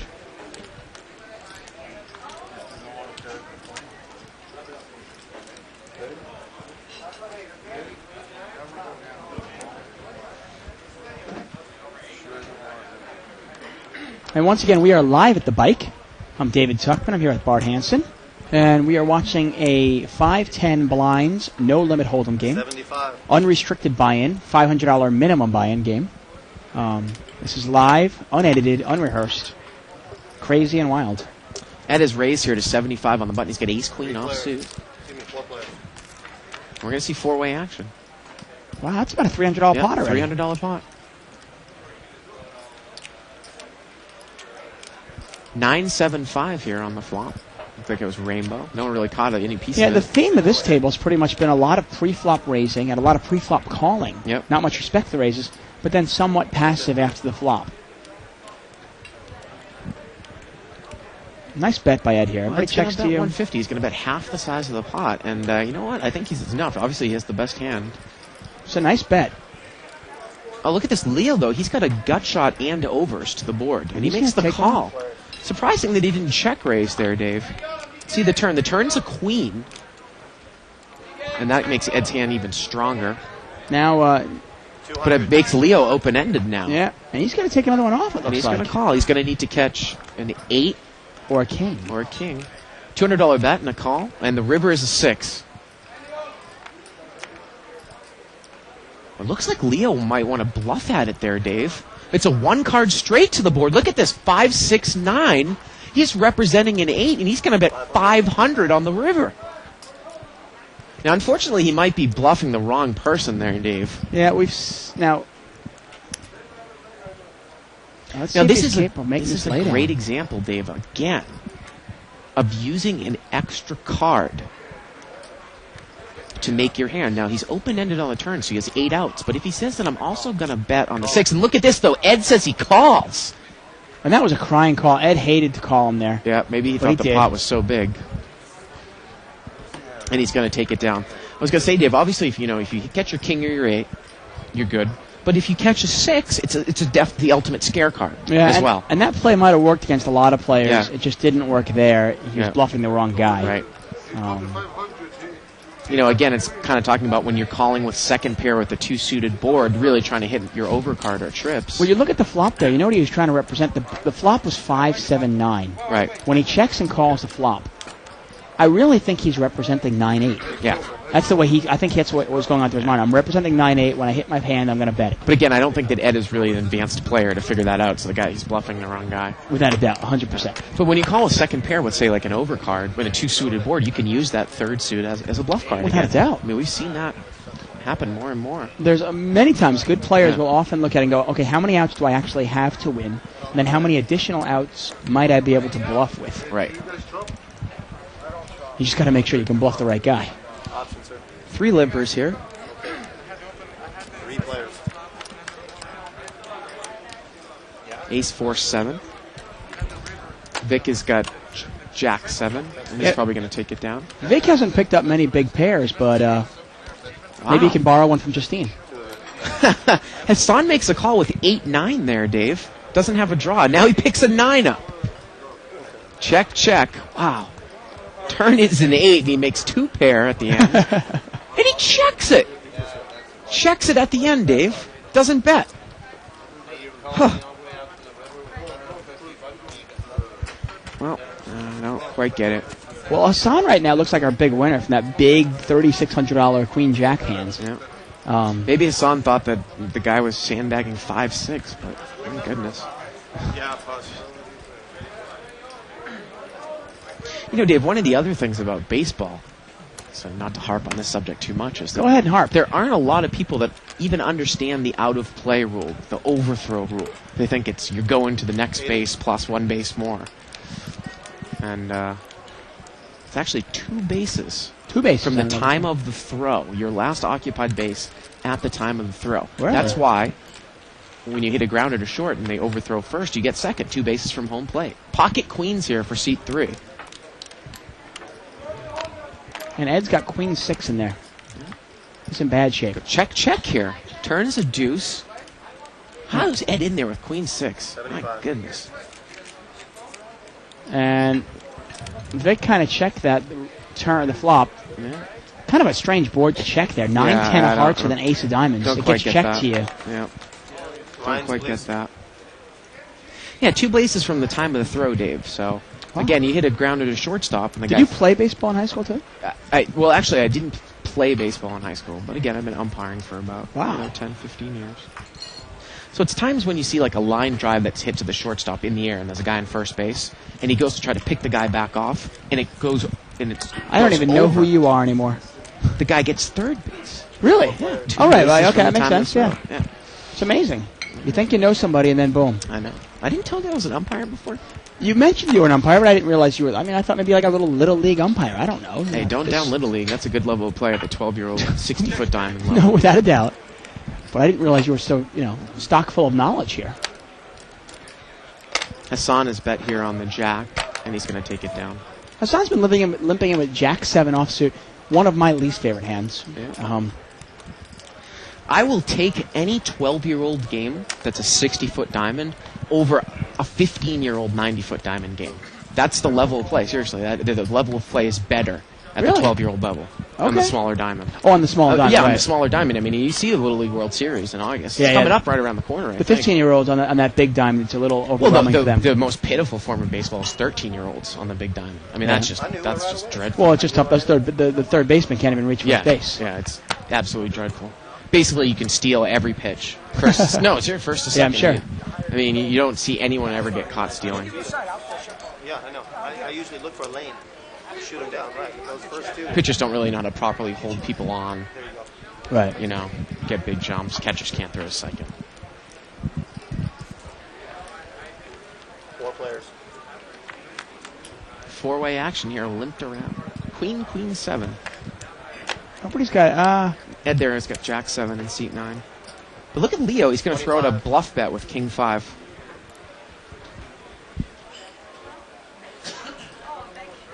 Leo calls. Or excuse me, Ed calls. And we're heads up here. And again, Leo's bluffing the wrong guy, Dave. Yeah, well, he took one shot at it, and I think he's pretty much done with it now. See what happens here. Check, check. And look at this. The river is a 7.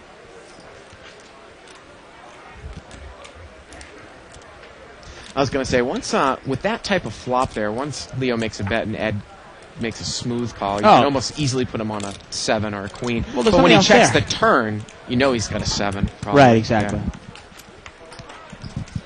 Played it very much like I've got a 7. Yeah.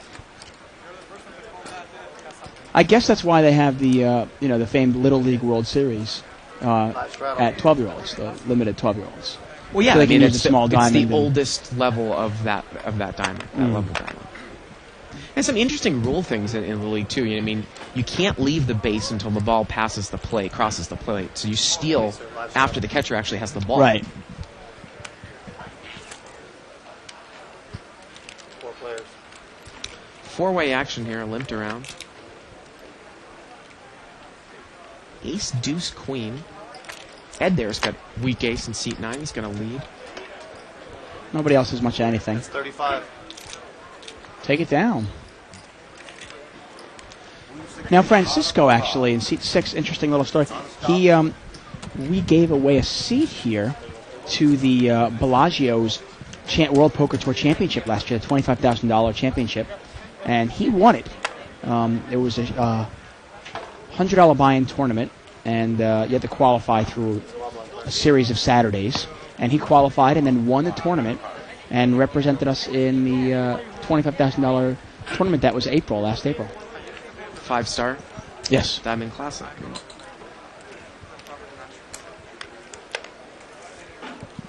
Obviously didn't win, but did win his seat in there. We've got 5 players in here in a limped around pot. It's a $25 pot. 5-6 jack. Looks like seat number 1 there has got top pair. Jack 3. Look at this. Francisco's going to call with looks like some middle pair there. The turn is a king. Actually, Francisco's got bottom pair. And he takes it down. Yeah, and Hassan bets here again on the jack, and he's going to take it down. And Hassan having a little tiramisu there.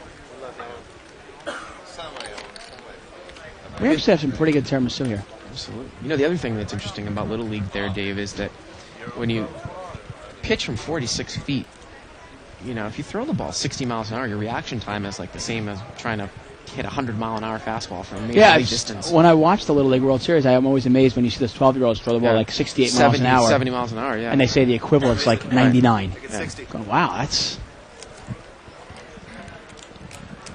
Francisco has raised here to 60. He's got pocket 9. He's going to get a smooth call on the button by ace-queen offsuit.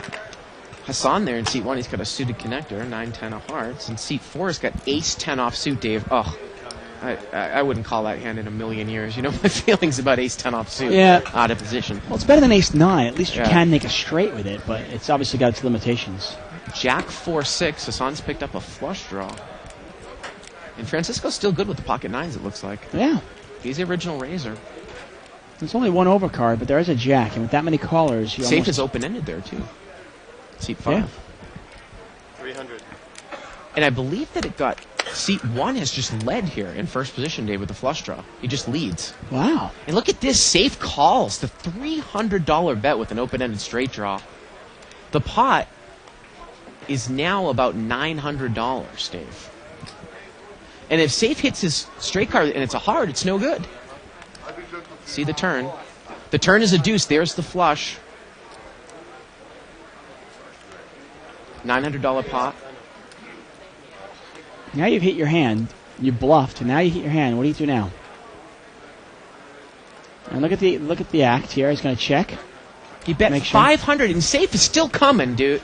Drawing totally dead. Unbelievable. And the river's a queen. Pot is about $2,000 now, $1,900. Obviously, Safe can't call here, dude. Is this a time where you might check to induce a bluff? Well, if you know what Safe has, yeah. Yeah. But you're almost hoping that he has a jack or he has 2 pair or Yeah. something. Yeah, I think that it's good to value bet there. I mean, check raise, Yeah. check raise. I mean, check call, check call, check call. You know, you're going, okay, what does this guy have? You know, if he's got a higher flush than me, Yeah. wouldn't Well, I actually, hear it was from him? bet call. But Right, yeah, bet it's the call. But same wouldn't I thing. hear Yeah. from him if he had a queen or a king or an ace high flush? Right.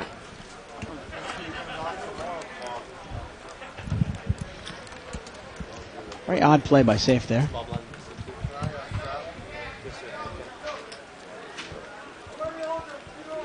And Hassan is definitely our big winner tonight. You know, we haven't always praised his play, but he's bringing the chips in tonight, huh? And like they say, you know, over the long run, there's not that much luck in poker, but on any given night and on any given hand, luck is a huge factor.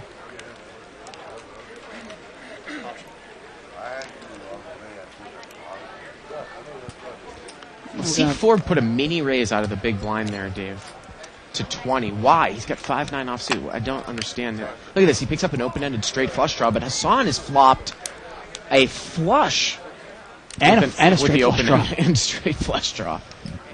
And Jim has bet 40, or 60 actually, and it looks like Hassan is smooth called here in seat 1. And I don't mind that. That's not a bad play at all. Smooth call here. Let the guy keep betting. Maybe he's got Boy, an 8 of diamonds would be a maybe he's special got pocket card here. kings or something. Turn is a 10. 150. And it got checked to Hassan, and he's bet 150. Now, if you're Jim, he makes a call here, Dave. What is he drawing to? Well, he's got a straight flush draw. Yeah, but that's one out. He doesn't know that. And the river is an ace, and he's actually made a straight now. Excuse me. Yeah, no, he has not made a straight. I'm sorry. Yeah, Jim actually can't beat the board. Yeah. Jim's got a pair of tens with an ace, queen, jack. Hassan continues at bets with the flush. That's 250, and he's going to take it down. And raising out of the big blinds with 9-5 offsuit. Yeah, to $20. What's the point of that? I mean, usually you make moves in poker that have purpose. Well, and if you're on the button or you want to advertise or something, there's not much equity there. No, it just doesn't make a lot of sense. No. Actually, I want to mention about Kev Math, the guy that starts the 2+2 thread. Again, if you want to go to 2+2 spelled out, 2plus2.com, click on forums, click on tournament poker, World Poker Tour, and other televised tournaments, and you can follow a live thread that started every night. Wow, pocket aces here for seat 6. Francisco. gonna raise. And Leo's going to call here with queen 9 of diamonds. Wow. And I'm sure Ed's going to call with ace 10 of clubs. I'm going to see a couple of people in this pot here. Looks like Hassan's call with king 10. 5 players. 5-way action, $300 pot. See if the aces hold up here. Oh. What's that? 9-9-4 there, Dave. Leo's got trips. trip nines. See how he plays it. Francisco's going to bet here, it looks like. The aces. 150. It's bet 150. And Leo's smooth call. Look at that board, Dave. I mean, if anyone's smooth calls, it's almost screaming that they have a 9. You almost right? have to raise there, to be honest with you, if you're going to get in the action. And he smooth called so quickly. Yeah. Like it was almost like he almost raised with that smooth call. And I think it's a good point that you make, Dave. You have to raise there to get action because Francisco checks and Leo puts in a bet. He's probably going to fold, right? There's nothing out there. Oh. I think they're agreeing to check it down or something. Maybe they're buddies or something. I don't know. And I think they are. I think they are buddies.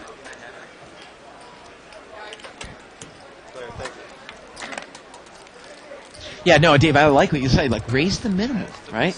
It's the same move that a guy would make with pocket 6s or pocket 7s, right? Well, I mean, if the board is 9-9-4, yeah, and you've got pocket 7s and you put the guy in ace king, Right. why not raise it there? Take it away from him. But what I'm saying is that you do the same thing when you have trip 9s. That's why it makes it so difficult. Well, you've got to for set it somebody up, to do exactly. Yeah, absolutely. Ed's got pocket kings, and Wow. Vic's got pocket aces. Here we go. Kings against aces in pocket 5s. Let's see if we get a lot of money in pre-flop here. Raised to 80. So we've got a raise there by pocket kings, a re-raise to 80 from Vic. And actually, it's 280 there. Yeah, it was a raise Yeah. by 8 to 80.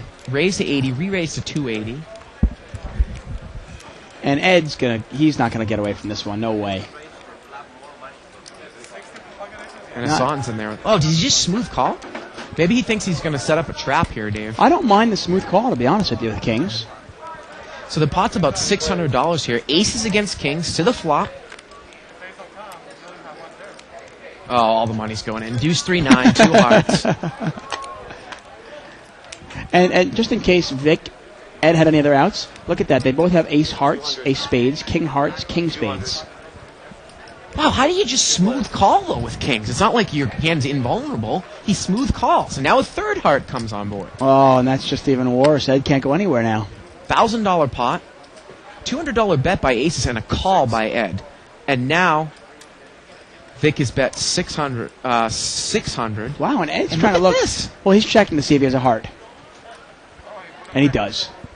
Is he just going to call again, or is he going to move? Looks like he's just going to call again, Dave. They're really passive. Wow. Pot is now $2,200. Here we go to the river.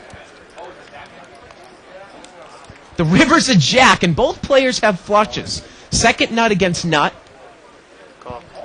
And look at this. The Ed moves all in with pocket kings, and Vic looks down and sees the ace of hearts and says, I call. And that's a huge hand. We're talking about another $900 from each player, it looks like. That pot is about $5,000 there, Dave. Yeah. Unbelievable hand. Aces against kings. Both players make a flush, a heart flush. Wow. And seat 9 is down to the felt. And that's the second time Ed's gotten broke tonight. Boy, I wasn't a big fan of the way Ed played that hand anyways, Dave, but It's tough to get away from kings. I'll say that. I mean, it's real tough to get away from kings, especially with a board like that, 9-3 deuce. Yep. Wow.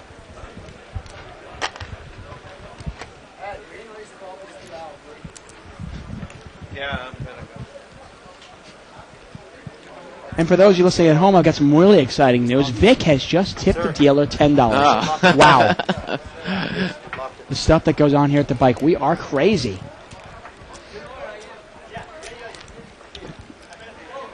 Where is it? Francisco has raised 75 out of the blinds in seat 6. He's got ace jack suited.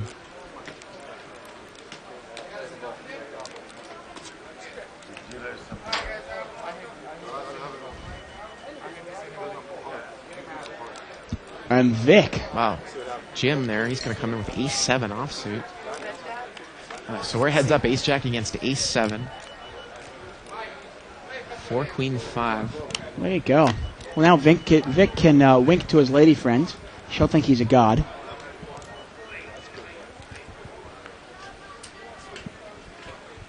Francisco's going to bet here. Going to bet 200. Nice bet there. And he takes it down. He was And the pre-flop raiser, and he takes control of it. He takes it down. Dave, I had mentioned this earlier on in the show, but I think we were still having audio difficulties. After Kathy Liebert was on Live at the Bike on Saturday, she stuck around for a couple hours. Right after she left, I think, at 1:30, a bad beat jackpot was actually hit on this table. Wow. And what was that, about $20,000? Yeah. Yeah, that's pretty good. I know that bad beat jackpot is up to $15,000 again. Yep. For those of you at home, bad beat jackpot is if you lose a pot with aces full of 10s or better, to 4 of a kind or better, using both your hole cards. Yep. You get 50% of the bad beat jackpot. The winner of the hand gets 25% of the bad beat jackpot, and the table shares the other 25%. So everybody's happy.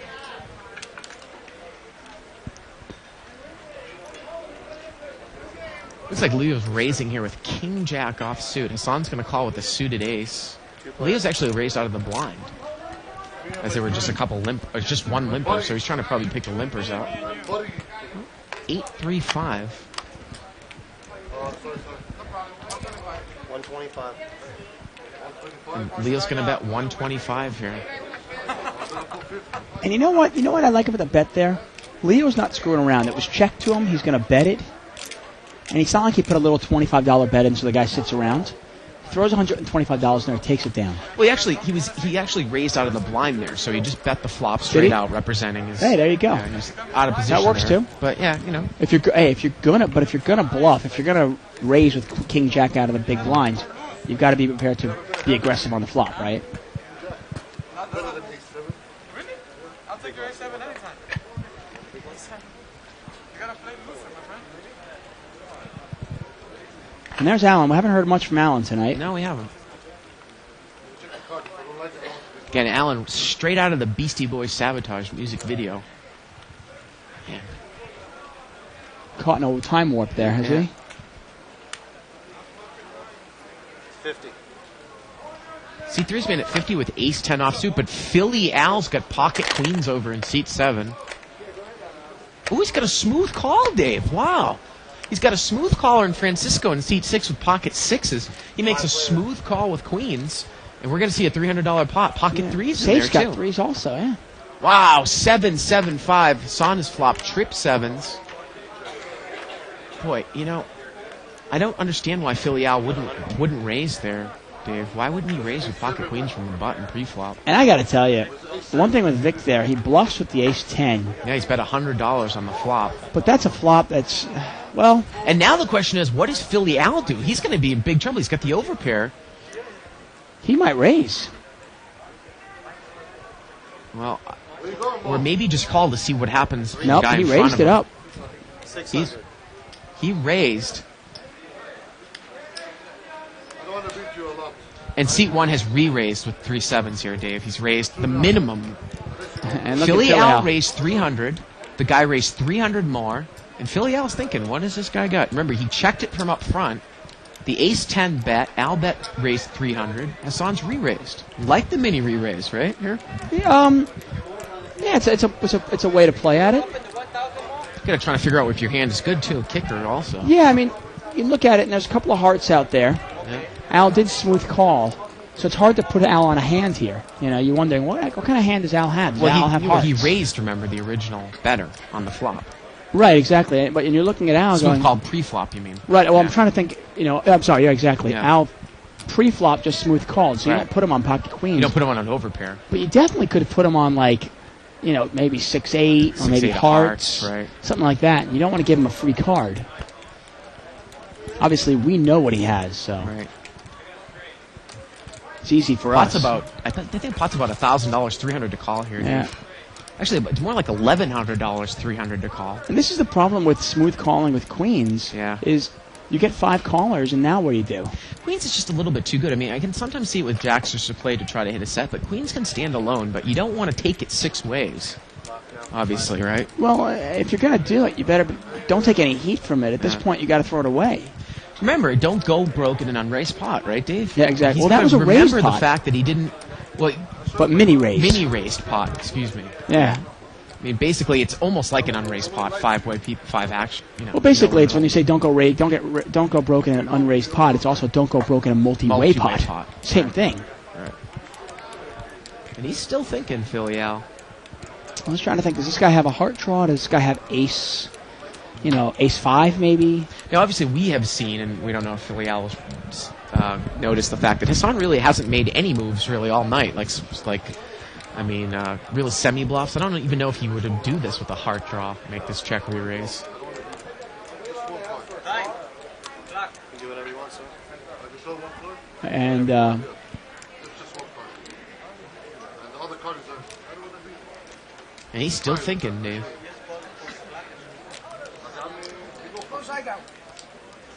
You go for a flush or a straight. and Philly Al's really trying to figure out. And he throws it away. Well, I'll give him credit. At least he threw his hand away. And I think Hassan showed the 7 there. Okay, players, you want to convert this to a $1,000 buy-in? I gotta get a no kick from every player in the game. Did I send you money?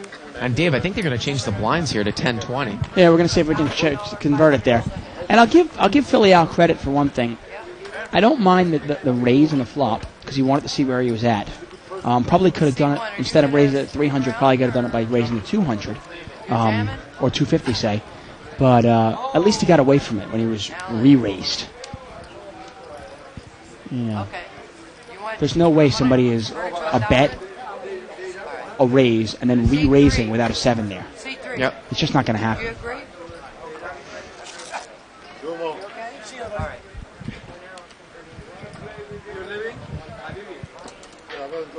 So this is a $1,000 buy-in game now.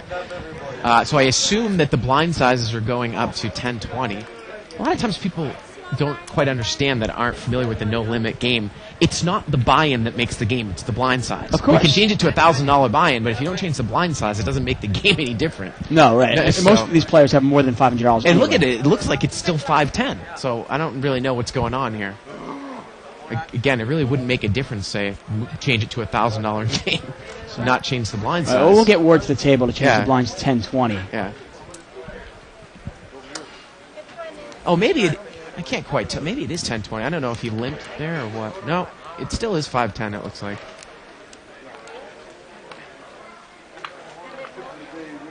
And look at this. Pocket queens there for seat 3. Yeah, you know what? I mentioned the big pair He's thing, gonna and he's raise. picked up queens, kings, jacks, aces. Vic's on fire.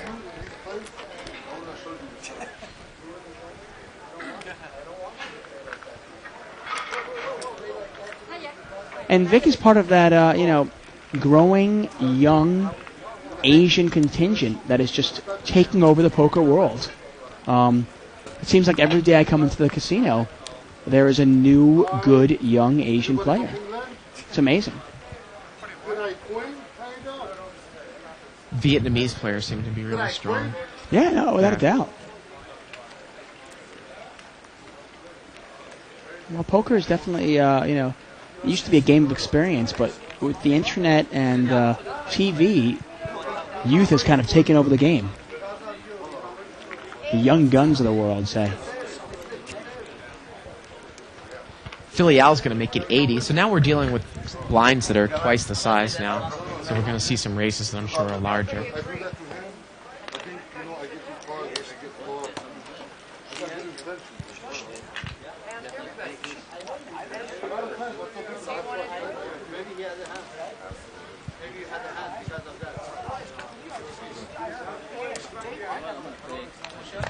And Philly Al is having an argument with Donna there. I think he's saying something like, "Don't you know who I am? I have a baseball. I hit a baseball. There you go." But we at the bike, we treat athletes, celebrities, and regular players all the same. Even if you are a 300 hitter. Might I add, career 300 hitter. Wow.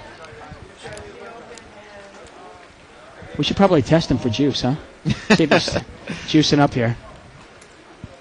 Well, here we go. Multi-way pot. It's a $100 pot. 5-way action. To the flop. Deuce, King, 7. Philly Al's picked up top pair. Jim's got a flush draw. Mm-hmm. Safe's got second pair. No, you could have this one. 7-4. King, Queen is going to lead. Looks like maybe 100. Maybe Safe will double down here.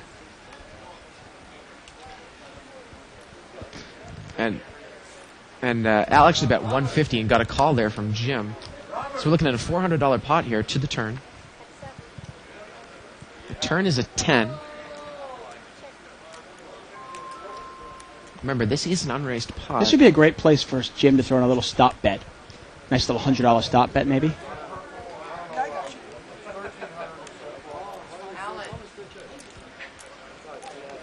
Let's see how it's played. By not putting in a $100 stop bet, now you got a $400 bet to deal with. Going to make the size of the pot bet about a $400 bet here.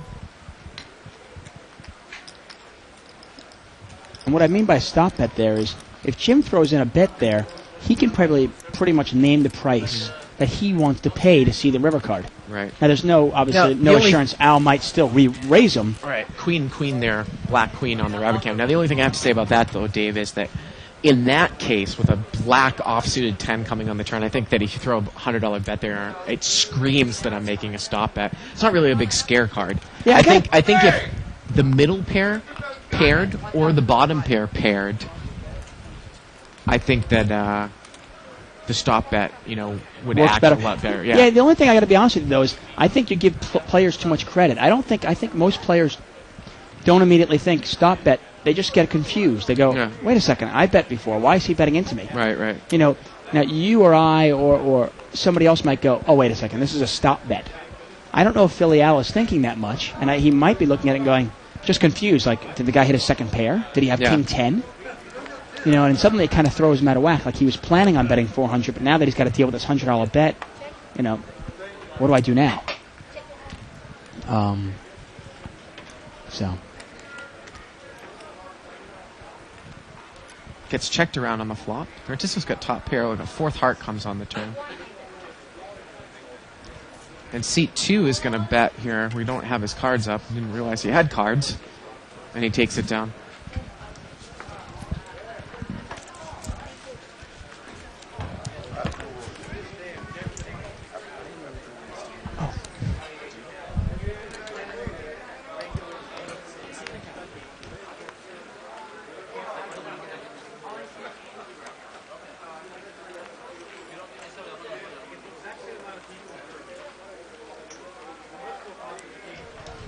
Got a comment here on 2+2. It looks like first time 2+2er, or first time person who commented here by Zier Play.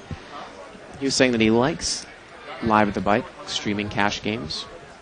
And he says, do we ever use a rock in our card rooms? Now, I've heard the term before, Dave, but I'm going to plead a little ignorance that I'm not do not know what he is specifically referring to. I have no idea. Exactly. I mean, a rock, in the sense, I've heard of a player being referred to as a rock. This is actually a rock on the table that represents something. I've heard it being used. I don't really know what it I'm does. not sure, We'll find out. I'm sure somebody will help us out. Yeah. Ace, Queen, 7 here on the flop.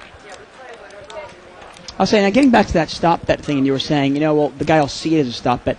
I think sometimes I make the mistake in my own game of giving players too much credit. I almost overanalyze something because I think, okay, well, they must be thinking along the same lines as I'm thinking, when they're not. Look at this. Vic is going to throw a bluff bet out here. He's going to try to buy the pot, and he is. It looks like he is going to buy the pot. Got safe in seat 5 to muck pocket 8s. Yeah. Now, Vic's game here has improved. You'll see he was bluffing earlier on, but it wasn't working as much as it is now. And I think the reason is he's shown down pocket aces now and pocket kings and pocket queens. Mm-hmm. So it's tough to bluff until you win a couple of hands. Then you win a couple of hands, and then people assume, oh, well, he's got it. And safe is going to move to seat 9. While we're on the topic of food, Dave, what is that upstate marinade called that you put on chicken and steak and beef? It's a marinade, it's a special type of marinade, but it's an upstate New York thing. Like what's on like buffalo wings, you mean? Well, no, but it's a special type of marinade. Speedy sauce. You ever heard of that before? Yeah. No. No? I've never heard of that. Upstate New York? I've never heard of speedy sauce. Yeah. Really? Yeah, speedy sauce. Okay. It's a Syracuse thing. 110. We're trying to...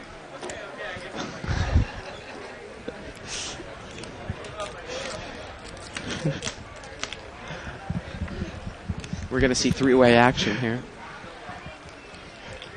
Seat 7 raised pre-flop. Philly Al to 110 with ace-6, and he's picked up top pair. But look at this. George is open-ended. 4-5-6. And Philly Al bets 175 here with the ace-6. He raised out of the small blind there, Dave. And King 7's going to make the call. Pot's about 650 right now. We're going to see a turn card. Turn is an 8, and that's going to give George the straight. Look at this. Philly Al continues to lead. I don't mind the bet. He wants to see where he's at. He doesn't want to give away the pot. But and George is going to raise 400 more. Well, he lets him know where he's at. Yeah, and Philly Al gets away from it real quick. I tell you, this is a crazy little show. I mean, I think between our technical difficulties and our baseball banter back and forth, and now Food Network, we are talking about pretty much everything. Yeah. Covering the whole gamut of it all, huh? Yeah, absolutely. Oh, and there we are. And there we are. Speedy sauce. It's a marinade. Speedy sauce. Yeah. Okay. Oh. I'll take your word for it. I've never heard of it. I'm not sure, but I think we call it cocaine in Los Angeles.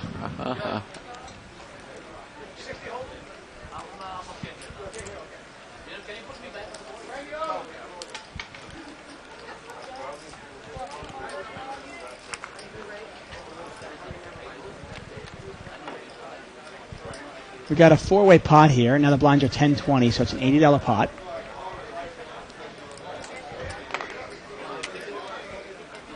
Allen here, he's got top pair and he's going to bet it.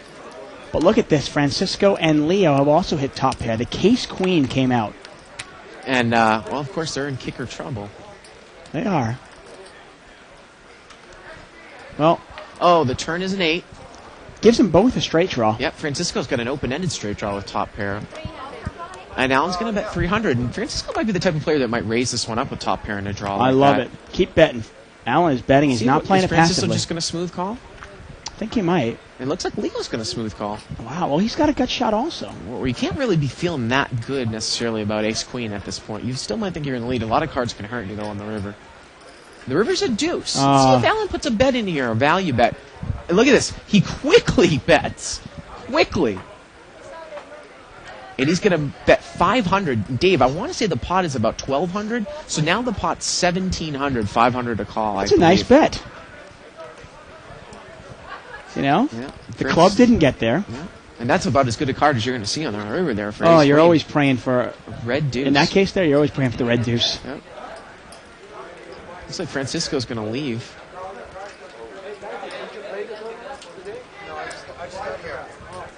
Just an awful lot of draws. If somebody had 7-8, still not there. Somebody had clubs, not there. And obviously if somebody had a queen, queen jack, queen 10, king queen, none of those are going to beat your ace queen. And Allen played a little more aggressive than he has in recent weeks, and well played by him there. Let's see if Leo can get away from it here, Dave. It's tough for Leo now. Well, you can see how quickly and how strong Allen wanted to bet the river. He bet out a turn. A lot of times that will represent a bluff, they say sometimes. So yeah, it's not a bad play if he was going to check it because he doesn't have to call a bet now.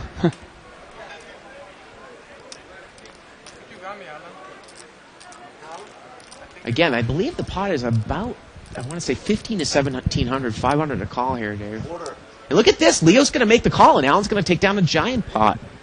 Ace-queen's going to play here. And Leo knows. He's played with Allen before, and he put him on the queen, and he was just hoping that maybe Allen was betting his club draw or something.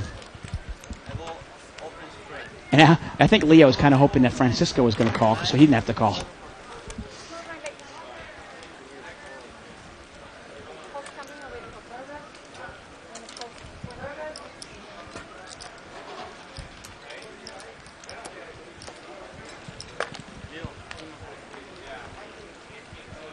Look at that line of tables already for service back there.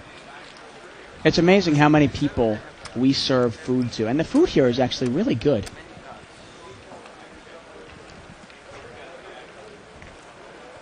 People at the Bicycle Casino, they really do a good job to make your experience here first rate. I know I'm biased, but to be honest with you, I'd tell it like it is. The food here is actually really good.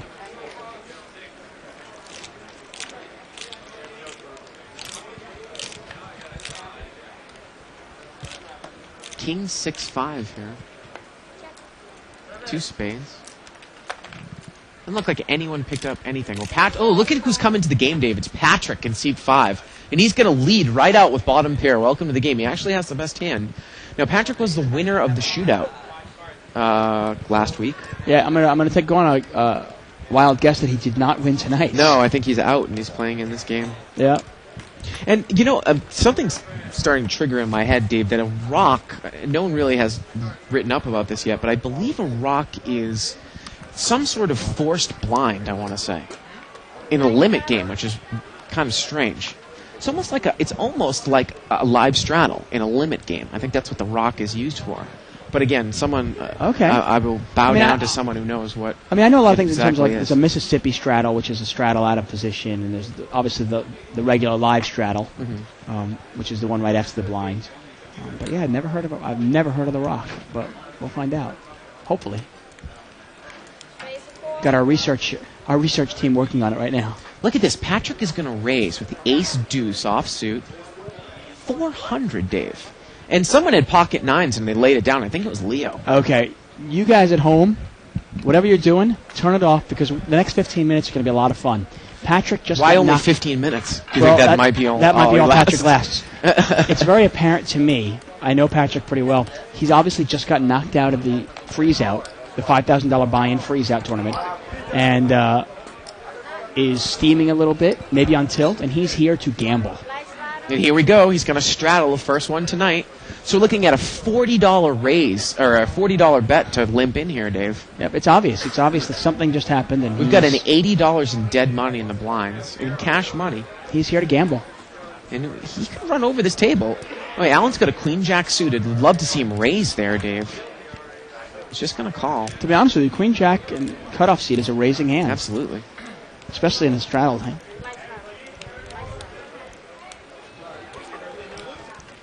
And Jim's going to call there. In a second, we'll figure out what Jim's cards are, and there we go. Queen 9. And look at And- this. Patrick's got 10-7 offsuit, and he's going to raise 100. Now, that's not enough, Dave. I'm surprised he didn't raise more if he Oh, wanted he's to pull here that to move. gamble. George calls with 3-5 of spades. Well- one of my favorite hands. That's not, on the button there. Why not? He knows his cards are live, at least. We're looking at a $400 pot to the flop. King 8-10. Wow. Patrick's actually picked up the best hand. Yeah, but and but Patrick's- Allen is open-ended.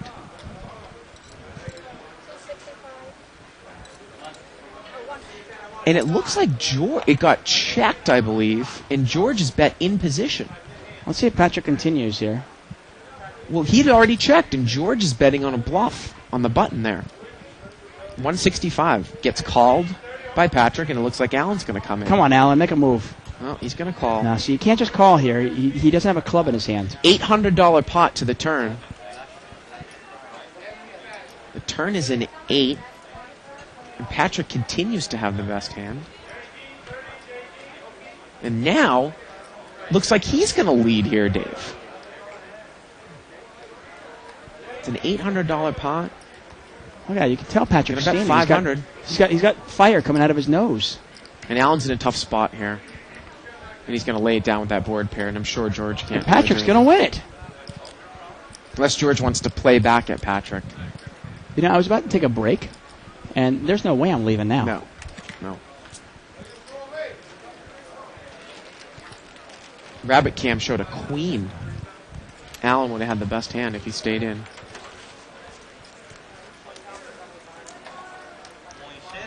And Allen's the type of player that Patrick just feasts upon. Kind of passive, a little check calling type thing. And the only way to beat a bully is to punch him right in the nose, or trap him. One of the two.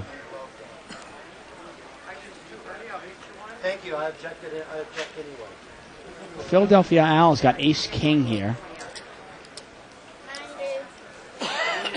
and he raises it up.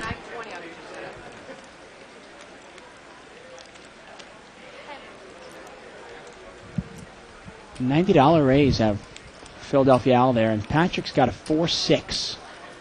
See if he wants to gamble. Nope. Nope, not this time. One thing with Patrick, he likes to be the aggressor. He doesn't like to normally call other players being aggressive, but he wants to be the aggressor. Well, we got an answer to the raw question by Baron Vanger Toth.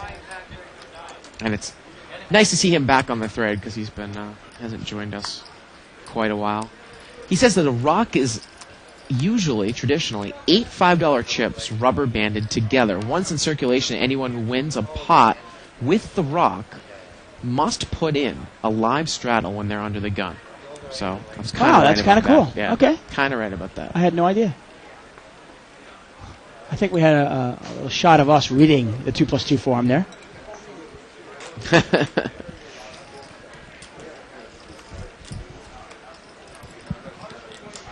I think they got a shot of me scratching my armpit too at the same time. Oh, better than you scratching your ass. Francisco's going to take it down. He's Nice gonna raise aggressive here play with pocket fours. Yeah.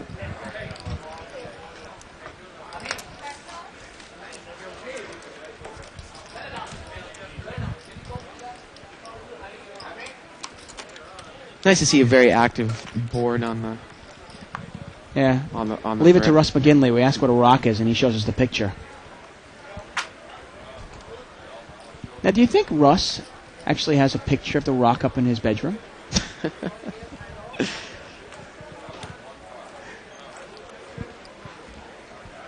I actually only met Russ a couple times, but I do consider him a friend, and I feel like any friend I can make fun of. Especially when I have the mic. C3 is going to raise here with ace-queen offsuit. Made it 80. Pocket jacks there for seat 6. Can't see what Patrick has, but it looks like he might play. Patrick's going to raise on the button. Again, we don't know what he has. He's going to make it 300. He's got 3-4 offsuit. Now, if you're Francisco and you know what Patrick's up to, Dave, I might be confident with my jacks and even re-raise more. The only thing is Vic is the original raiser, though. Yeah, you got to be scared of Vic here. Yeah. But it's one of those cases you want to isolate him. You might re-raise all in on this case. You know, I mean, it's almost $500 in the pot already. Especially Vic has been playing kind of a tight brand of poker tonight. I just don't want a smooth call with jacks out of position. Not $300 at least. Patrick is he's just wild. He's raised 3-4 offsuit. And we talked about it. His play is so unorthodox that it's really difficult sometimes to put him on a hand, Dave. Yeah, it is. Definitely. Oh, he is going to smooth call. Yeah, I don't want the smooth call, to be honest Vic with is you. out of there. Pocket jacks against 3-4. Because now if any overcard comes, it's somewhat scary. What do you do? Yep. It's about a $700 pot. Oh, ace, 4. Now that's about as good a flop as you're going to get for pocket jacks. That's not a bad flop for jacks. I mean, obviously, short of hitting your set. Well, now Francisco's got a real decision to make, though. Because Patrick would bet this hand just like he's going to bet it if he had an ace in his hand as well. Well, he happens to have 2 pair. He probably thinks his hand is good. It's a $700 pot. And Patrick's in really bad shape if Francisco calls. He's going to bet 300 here, Dave. That's like almost like a bet either wanting Francisco to call or just trying to throw out kind of a value bluff. And look at this. Francisco lays down the jacks. Wow. And that's the problem with calling a $300 bet with jacks. And you're completely right. Heads up there. If he's got ace-king, what's he going to do? Check it? It's obvious then. Right.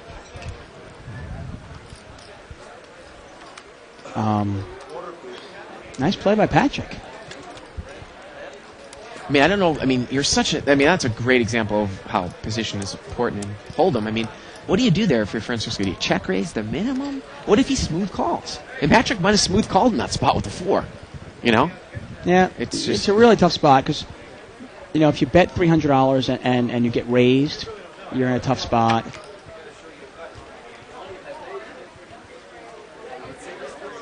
To be honest with you, I mean, I think the play is pre-flop. You either have to raise it or fold it pre-flop.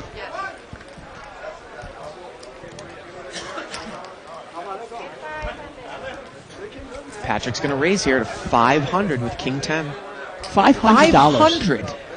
And look at this. Vic calls with 5-3 suited. See, that's the wrong.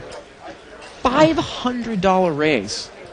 See, that's and not the blinds the are 24 are 10-20, Dave. That's not when you want to give this guy action. Look at this. He picks up top pair, but Vic's got a pair as well. Oh, and Vic could go broke on this hand. And look at this. Patrick's moved all in. And that's what I think that, he's trying to make the over bet there, Dave, hoping that maybe the guy caught a 5, which he did, and then he might call out of frustration. Well, you know what? He's trying to drive the table crazy and change their style, and he is. Patrick's the kind of guy who's going to raise with King 10 or 3-4. And when you call him, you got to call him with a real hand. You can't call him with 3-5. Yep. And hope you get lucky. Because if you don't get lucky, Patrick's going to bet at it.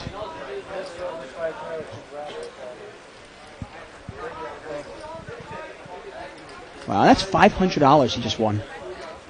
Amazing. I wonder what Justine thinks about that play.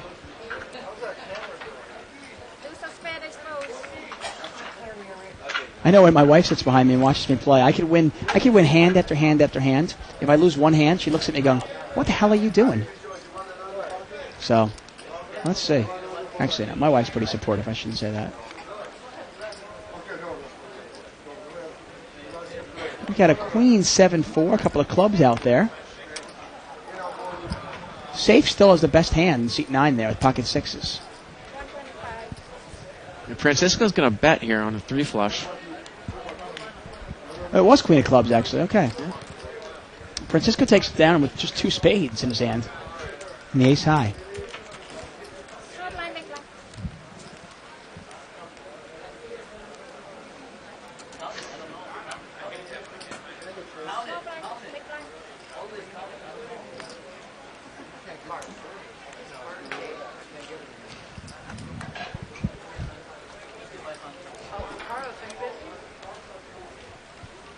And once again, we are live at the bike. We're playing a no-limit hold'em game. The blinds are 10 and 20. Minimum buy-in is $1,000. There is no maximum buy-in. This is the first. Oh, sorry. Go ahead. This is the first and only webcast of Cash Poker, Dave. Yeah, it's great. Only, we'll call it televised webcast, whatever you want to call it. Only broadcasted cash game in the world. The only one. The only one. And considering most players play cash games, a lot more players play cash games than they do tournaments. It's really long overdue. Glad we've done it. 6-7 deuce, couple of diamonds. Look at this. Safe has got an open-ended straight draw. Vic's got pocket fives. And Patrick's got top pair. Yeah. Patrick's going to lead. Yellow chips are $5 chips. Purples are 25s. And the whites are 100s. Patrick bet 250, and Safe is going to come in. He's going to call. And actually, the bet is 450, Dave. Yeah, Patrick's really over-betting.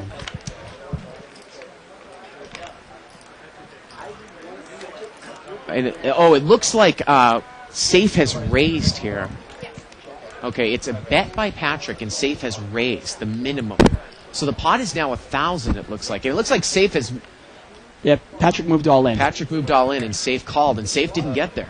Patrick's going to take it down. Patrick kills another. Patrick's a Terminator. Look at that. Just so people at home know what happened there. Patrick bet 250 with top pair. Safe re-raised him to 500, and then Patrick moved all in with top pair, and Safe called, and Safe went broke. Patrick kills another. One thing about Patrick's style is you can't let him go. You can't let a player like that set you on tilt and change your style. He's really got the players playing a little more aggressive than they have been before. Yeah. It's amazing. I mean, you got to say something about his style. At least against a table like this, it really is working. Yeah. I mean, what is he up? $2,000 in the span of 20 minutes? Yeah. What's his hourly rate? $6,000 an hour. Not bad. I don't know if that's more impressive or Super Mario making $500 an hour in 2040 Hold'em. And I think Justine's blouse is like revealing more and more. Wow. Vic is raised out of the blind here. C3's got pocket nines. Patrick's going to come in there with 4-7 suited, Dave. Got to be very, very frustrating. And George is in there with a suited connector, 6-7 suited. So here we go. Let's see what happens. One of the nines is dead, obviously. Allen had Jack 9.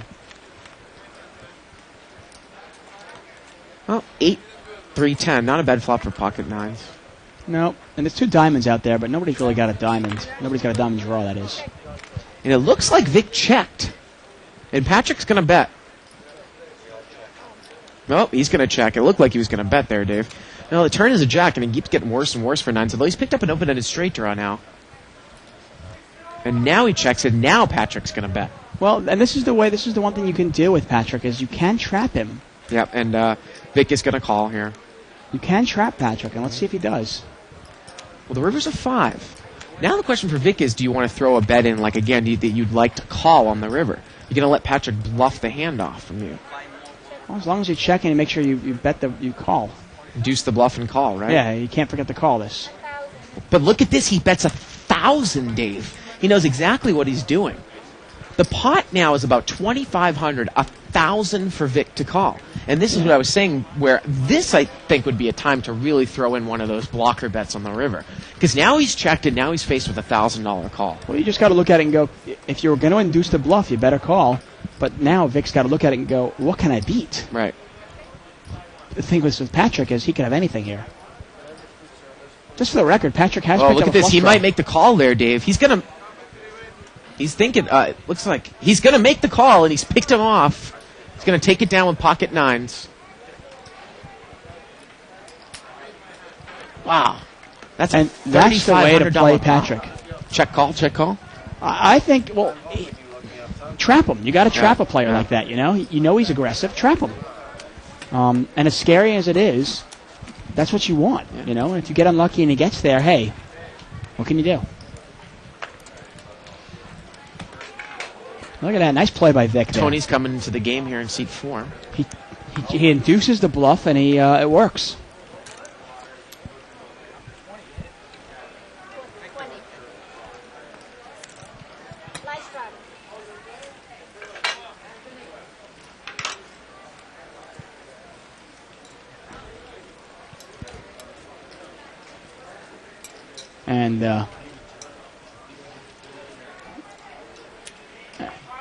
and Patrick gives away about $1,400 there.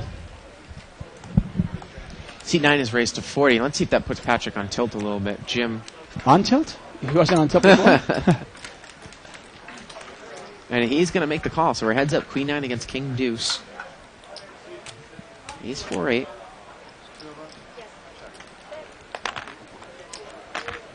Patrick checks. And look at this. Jim checks right behind him, Dave.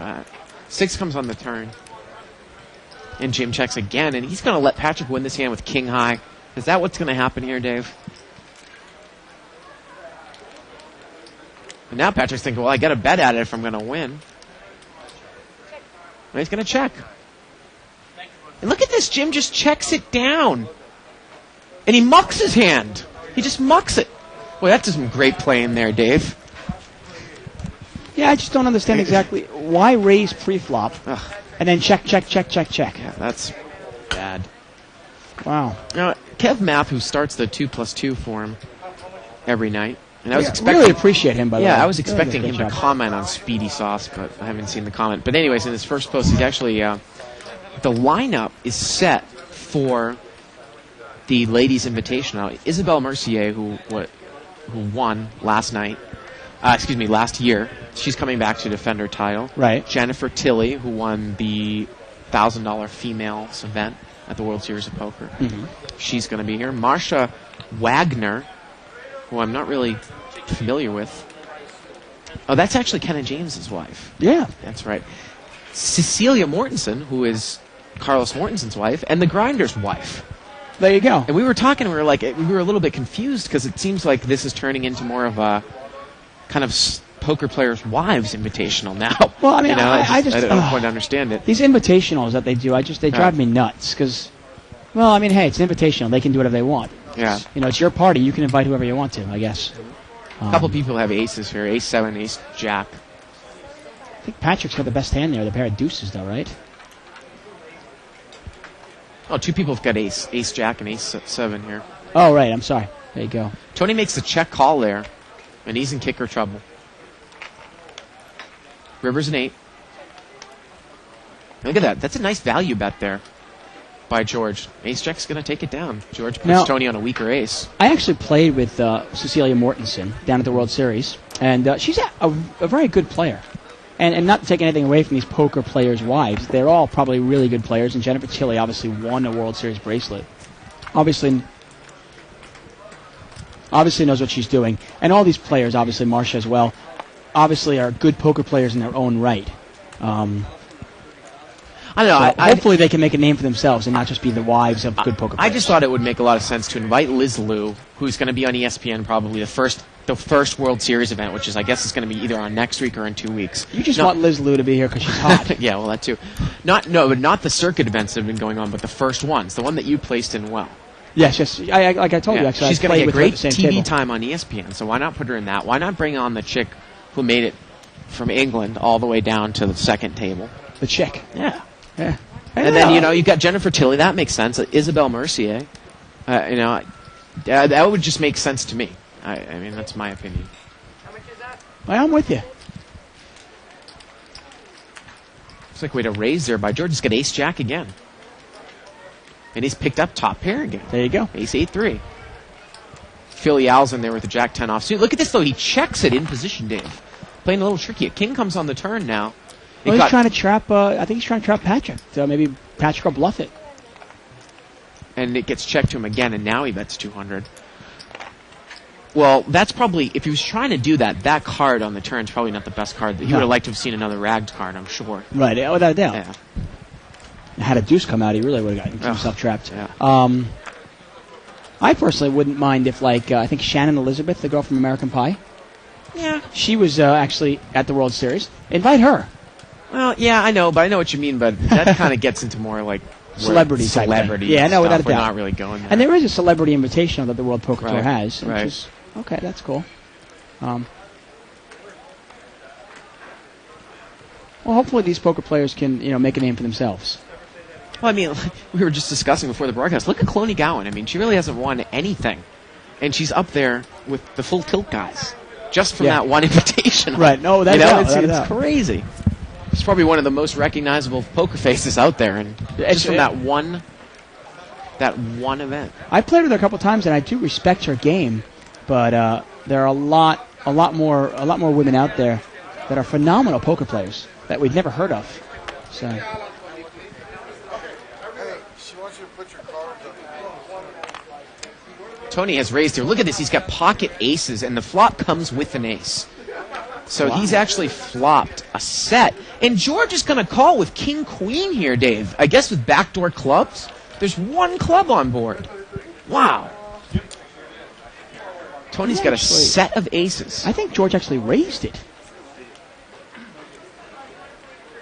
Turn is a deuce. It would make more sense, Dave. I think he check raised. Now let's see what he does on the flop on the turn. Okay, he No, checks. maybe he did check call. Yeah. Tony's bet 300 and he's going to take it down. So Tony flopped a set of aces there. And I'm just not sure with ace 8-6 out there. What are you calling with king queen of clubs? I don't, especially check calling, right? Yeah, Doesn't make I any just- sense. Does Not not much make at all. any sense. I mean, one thing, a lot of times you see people's names out there and you're not sure who they are, like in Marsha Wagner's case. And she's Kenneth James's wife, and she is a well-known player and plays and used to work at the Bicycle Casino, actually. But like a lot of players, there are a lot of cash players out there that people have never heard of. And hopefully our show can raise awareness and show the world who these people are. You know, we can make our own stars out there of these great cash players.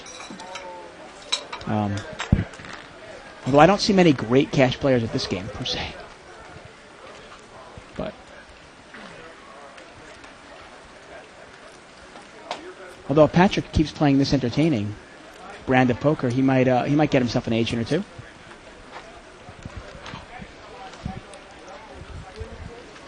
Okay, I got 5 players here. Got 5-way action here. It looked like it was limped around. 10-4-8, couple of spades. 100. Leo's picked up queen 10. He's going to bet 100 right off. Got top pair. Ooh, Allen's going to smooth call there with 8-9 there, Dave. Well, and Patrick's going to come in with the king 4. Now, an example, Dave. Patrick calls with king 4. Now, obviously, he can hit trips or 2 pairs with his king or reserve 4, or he can represent a flush if a spade comes out, right? Yes. That's what we talk about. Now, the turn is a 5. Gives Oh, Al wow. a diamond draw. He called with a gut shot straight draw on the flop. Now he's got a diamond draw. Philly Al there in seat 7. 300. Leo's going to bet 300 now. Nice bet by Leo. He's going to make him pay for it. Patrick's going to come in again with bottom pair. He's really efficient here. And now if you're Philly Al, do you make a move in this spot? I mean, you got to think the that... problem with Patrick is he might be representing spades if he hits a spade. Yeah. He doesn't know somebody else has them, though. Well, no one does. Yeah, but no one does have them. Right. We Yeah. know that. But how does he know that? But I'm going to say he has to be representing like he's got a flush draw. If his spade comes, he's going to put a giant bet on the river, I would think. I'd assume so, too. We're looking at a $1,700 pot here to the river.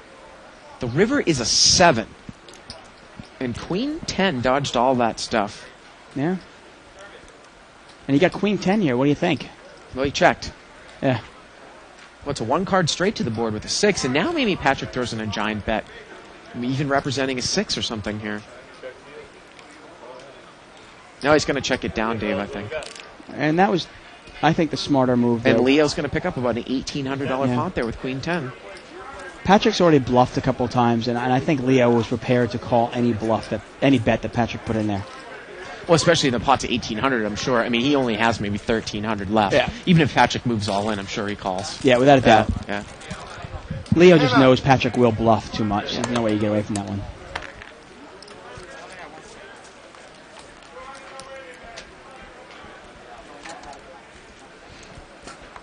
You want the blind, sir? So again, you're talking about, you know, sometimes calling with a single pair with an overcard with a 2-suited board. You know, you have more than 5 outs. You have to look at it that way if you're going to play it that way, right? Right. Yeah. The only problem with that, though, is it wasn't heads up, and he had 4 callers. Yeah. No, the problem absolutely. is, it's a very good chance that one of those other players had spades. Yeah. So you're representing a hand that somebody else has. You'll be in.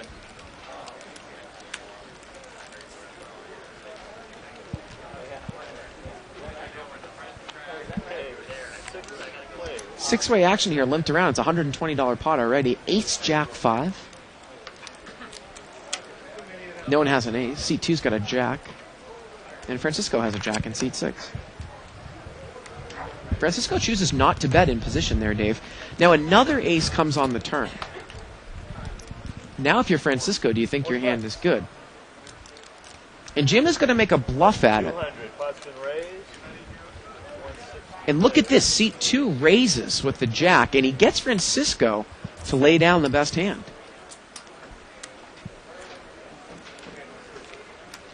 And George takes it down. Thank you very much, sir.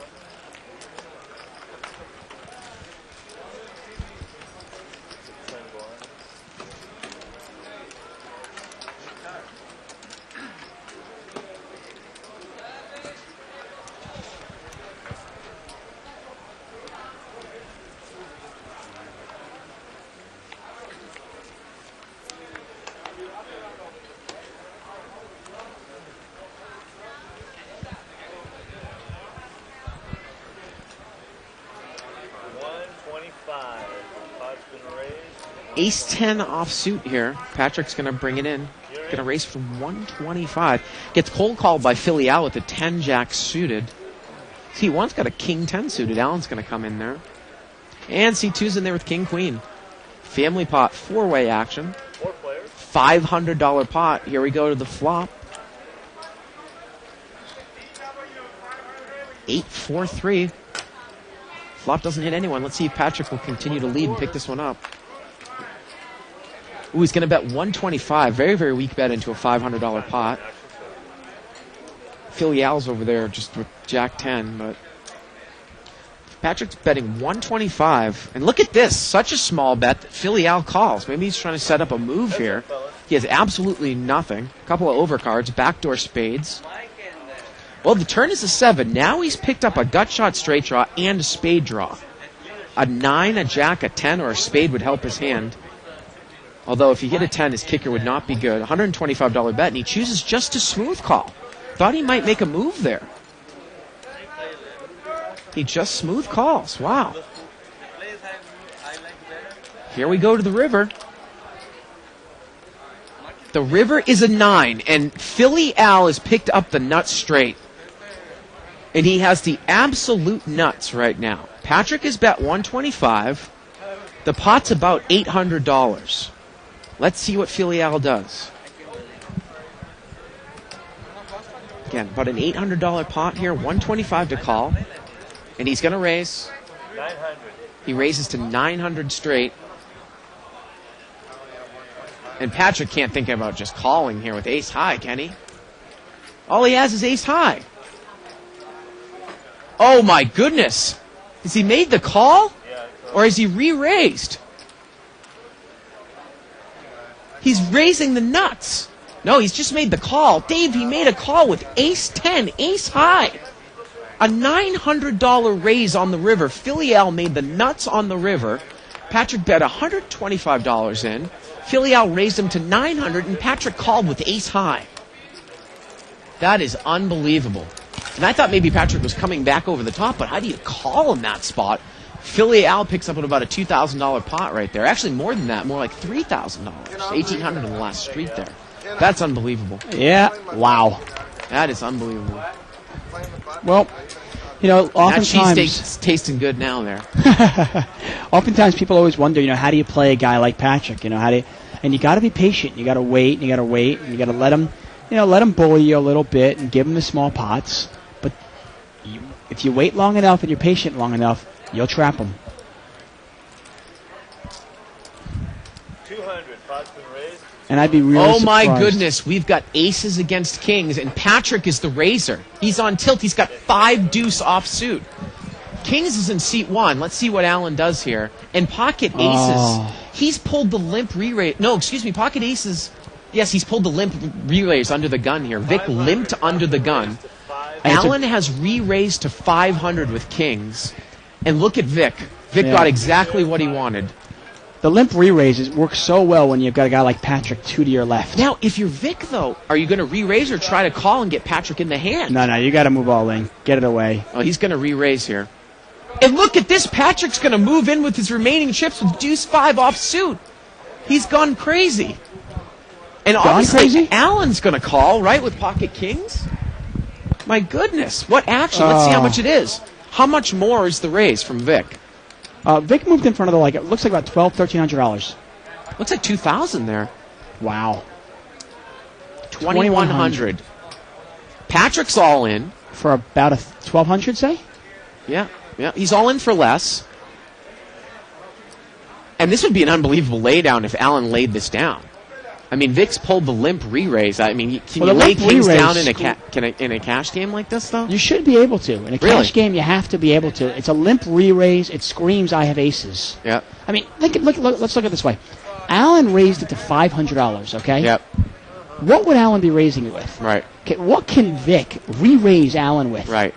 What, kings? Now, the only thing is, I don't want Allen to not make this laydown because he made a bad laydown last week on the show with a flush. Remember, we gave him a really hard time. Yeah, so hopefully he doesn't chicken out here. But this would be a pre-flop, great laydown. Pre-flop, I think he's got to lay this down. What can Vic have? And he's got more money behind him. He has to call an additional $1,500 there, Dave. He's got the money to make the call. Go, fold it, Vic. Come on, fold it, Allen. You've got to fold this. What would Vic be making the move with? What, queens, jacks? Right. Come on. 500, and he re-raises to 2,000. Allen's got to get away from this one. Got to get away. It's very unlikely that Vic would do this with ace-king. Very unlikely that he would have kings, obviously, because Allen's got kings. He's got to have aces here. It's a classic limp re-raise with aces. Come on, Allen. Throw it away. Especially Allen's up today. He's having a good day. Yeah. And if he makes the call, he's going to see all his profits go down the tubes here. Exactly. In a cash game, you've got to be able to get away from kings. You've got to be able to if you want to be a successful no-limit hold'em player. We just see it too many times. Kings do match up against aces. I mean, Vic's play screams, I have aces to me. Obviously, I'm seeing the card. It's easier for me, but come on. And here we go. Come on, Allen. It is a tough laydown. I'm not gonna say it's not. Aces, kings against deuce 5, and he lays it down. What a great laydown. Fabulous laydown by Allen. Great laydown. And Vic is in real good shape here. Real good shape, Dave. Aces against deuce 5 off suit. That's an unbelievable laydown. Look at this. A set of aces right off here. Patrick's going to have to catch running 5s. And, my goodness. And Allen would have made a set of kings. Let's look at Allen if we can get a shot at Allen. He's got to be really happy. He's telling Vic that I would have made a set of kings. Wow, that would have been set over set, and he still would have lost. Great play by Allen there. And unfortunately, that's going to do it for Patrick. And I got to tell you, I've been ripping Allen's play for the last 3 weeks, and tonight he has played fabulous. He really pushed that ace-queen earlier on, and he got a $2,000 pot out of it. And I said 15 minutes. I think was it over under 15? Yeah, it was about 30 minutes. Well, there you go. And Allen's play there. And he lost like he had made 2,000 in like 20 minutes, and then he lost like 4,000 in like 5 minutes. Actually, Patrick's not going away. He said that he's going to buy 1,000 more. Yep. And I can't tell you what a great lay that is by Allen there. Really a great lay down.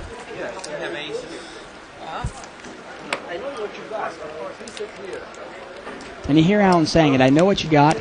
It's just hard for me to lay it down, but I did it.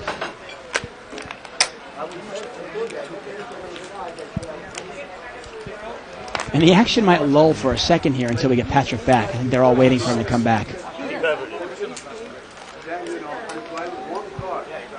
And what are you doing there, Isaac? Oh, sorry.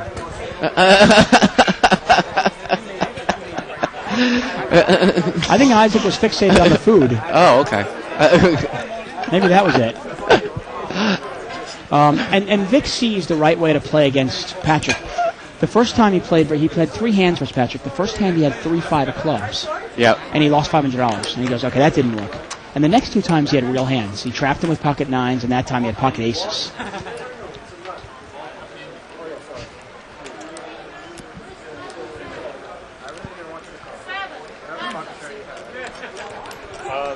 You ever notice that when you're watching a baseball game or something like that, the cameraman always finds a pretty girl or something like that and kind of fixates on him? I guess it's no different here, huh?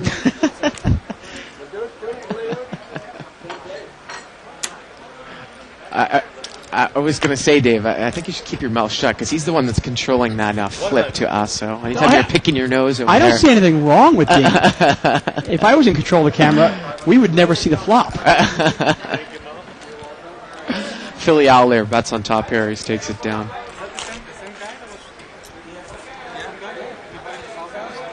I mean, this show would go down real quick if I was in control of the cameras. I'll tell you that much. It's actually one of our biggest threads that we've seen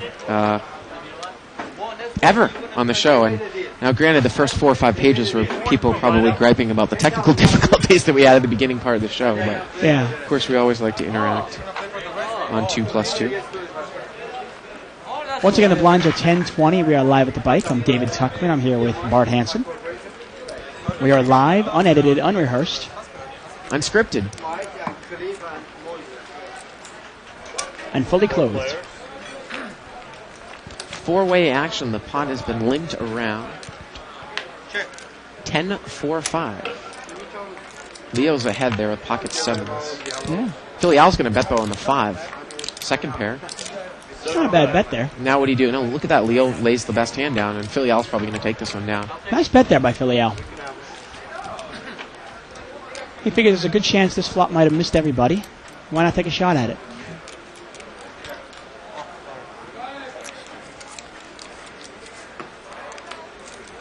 And that's about an $80 pot that he took down. There you go. Kind of a semi-bluff. He's got a pair, hoping it's good. If it's not good, well, hey.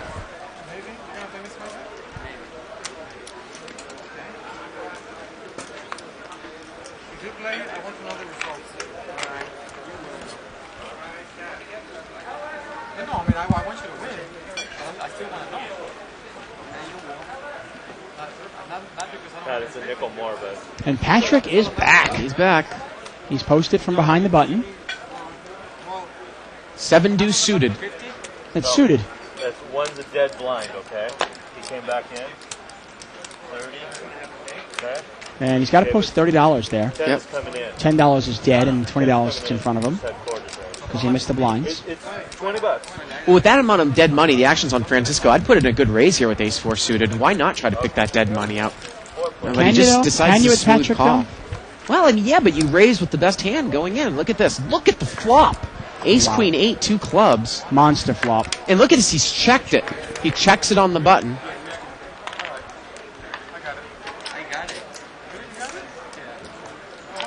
And Dave, I don't know what's happening. Oh, they're just checking it down, I guess. And look at this. I think that Leo had queen 9 there. Yeah, so ace 4. I thought for a second maybe someone all in, but I think they're friends. They just checked it down.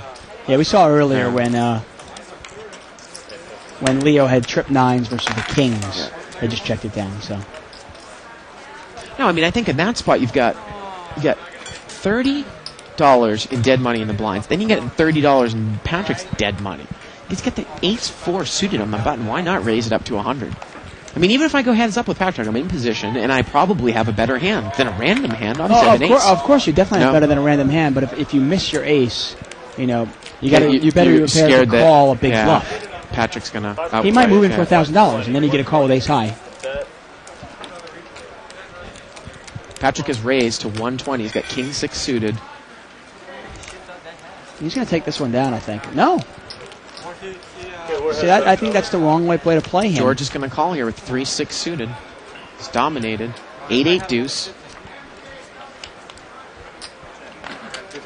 Wow, went check there, Dave. Yeah. Check again. And the river's a 9. And king is good there, Dave. Yeah, see, that's I don't think that's the right way to play Patrick. Against Patrick, my suited connectors, my small little, gap suited connectors and stuff like that go down in value, while my big pairs and, middle to big pairs really go up in value. And the reason why, everyone wondering out there why you say that, Dave, is because, I mean, it's partly twofold.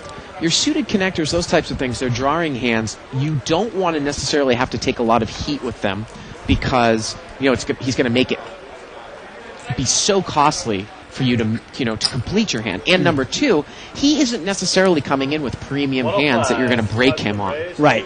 You know, he could Exactly. be raising with 7 deuce offsuit. So, Well, like in that case there, he raised with king 6. right. And George calls him with 3-6, thinking his cards are live, and his Yeah. cards aren't even live. Well, we got ace jack against 3-4. I believe Patrick brought this one in for a raise. And Philly Al raised pre-flop. And he's bet 150. Look at this, Patrick. Boy, he doesn't really have enough money to do this. He's going to make the call there in a gut shot. Yep. Surprised that he didn't check raise there or something there, Dave. He only has maybe 800 left. Turns a king. Philly Al's got a gut shot now. Wow, goes check there, Dave. And the river's a 10. Patrick bets there. He can probably take this one away. Well, you wonder if Philly Al might call because all the draws out there didn't get there. No, he just gives up. Ace Jack's going to be good here. Patrick's eating something over there in seat He's eating 5. some pizza.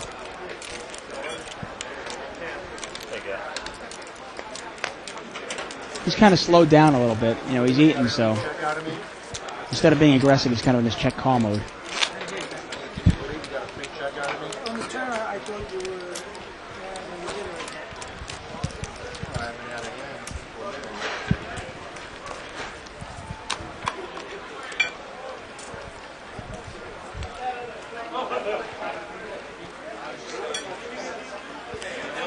You'll be in.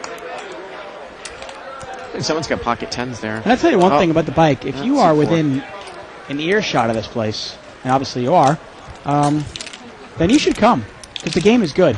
There he is. There's the game. Come on down, because we have lots of them, just like Patrick. Under the gun raised with chose to limp in with pocket 10s.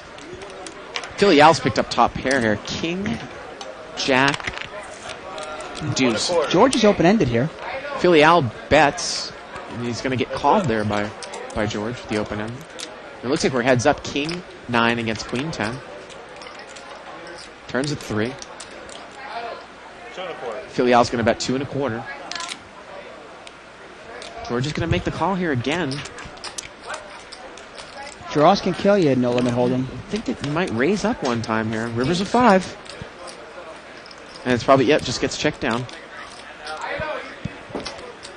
And Philly Al played that hand great. You know, he really did. He bet on the flop, he bet on the turn, made the guy pay for his draw. And then on the river, he said, okay, the draw didn't hit. Probably no hand he's going to pay me off with. I'll just check it down.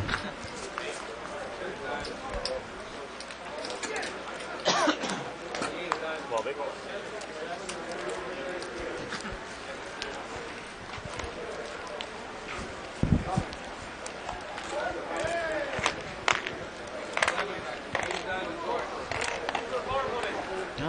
That laydown, again, going back to Allen's pre-flop lay, that one might have been the biggest laydown, at least pre-flop, that we've ever seen here. I don't even remember anyone laying that down in the 7 or 8 months we've been doing Yeah, I this mean, show. well, it's got to be the biggest laydown. Yeah. I mean, we've seen other laydowns Right. during a hand. But We've seen a pre-flop- guy lay down top set when we had that hand set over set over set a few months back. But, Right.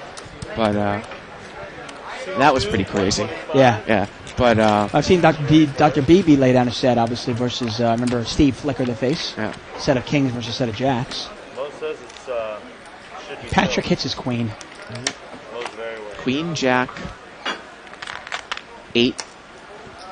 2 1/4. Look at this. Patrick's checked, and George is going to bet here with pocket 5s. And one thing about Patrick is he does change gears a lot.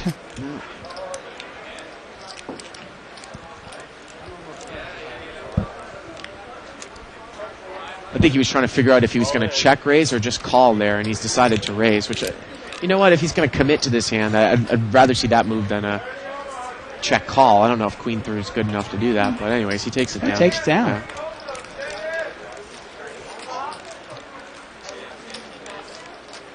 The thing I don't understand, Dave, though, is that obviously Patrick has independent wealth, I believe. At least he won 50 grand last week, so he's got money. Why would he come in and kind of short chip and stuff with his style and only buy in for 1,000 in this 10-20 game? It doesn't Well, I make a lot think of he sense just to me. lost 2,000. Yeah. I think that is the only thing I can think of. He just lost 2,000. I don't know about his independent wealth, but I know he has scored in a couple of tournaments here and there. Like he won 50 grand last week, and Right. I know he won a jackpot here about 8 months ago, and then he just pissed through that money. I think it's kind of the poker gods just giving him a little money just so he can spread it around the rest of the casino. Francisco is straddled here. So we've got 4 people in here. So, Dave, it's a $160 pot right now to the flop. Wow. Well, ace, 8, 4, all diamonds. You know what I say about that? Yeah, 3 that'd flush help. with an ace. Vic's got the best hand, but Well, he's on the button. Let's see if he bets it. It's been checked to him, and he is going to bet. He's going to bet 150. And I don't think anyone can call here, Dave. no, I can't imagine.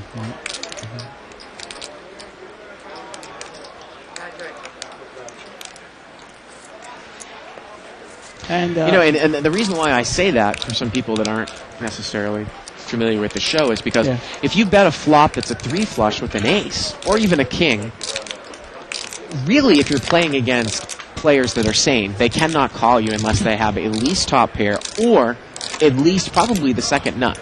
I mean, you're probably not going to see a good player call there with a jack of diamonds in his hand. no, why Yeah. would you draw to Yeah. a hand that's not the nuts? Right. I like how you prefaced it with players that are sane. Right. Hold the green, hold the orange wires. Standing on. Orange wires.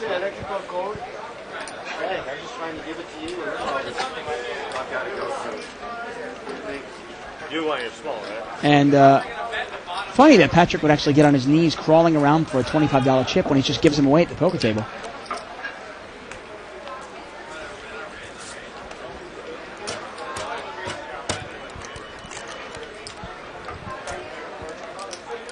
$75. Pot's been raised. $75. Ace king suited for George over there in seat 2. And Patrick's got a king queen, and he's in trouble. He's dominated. Look at Philly Al. He's got pocket 10s. Pocket 10s looking pretty good here with the king shared. Not a bad flop for pocket 10s. No, that's about as good as they can get. Remember, without hitting Philly your set. Al limped in. He likes to limp in with those middle to even high pocket pairs. Now, Ace King has bet here. Patrick called, and now Philly Al check raises here with the overpair.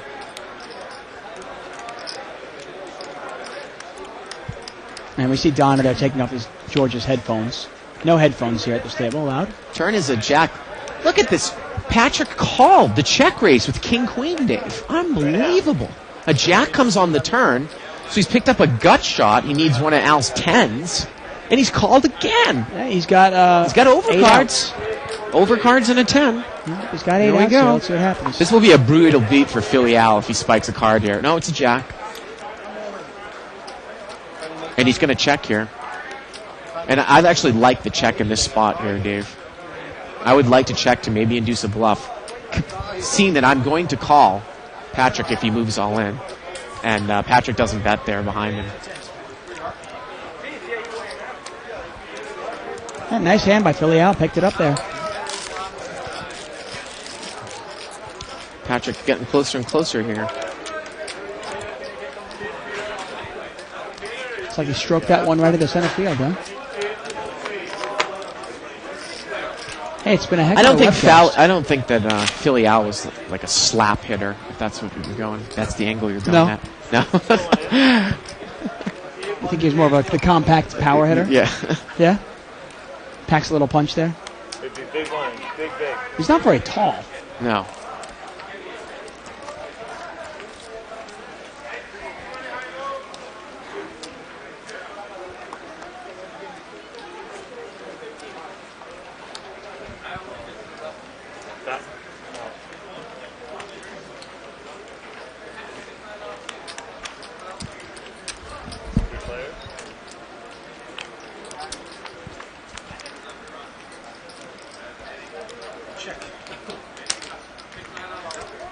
Pocket 10s there for Allen. 100.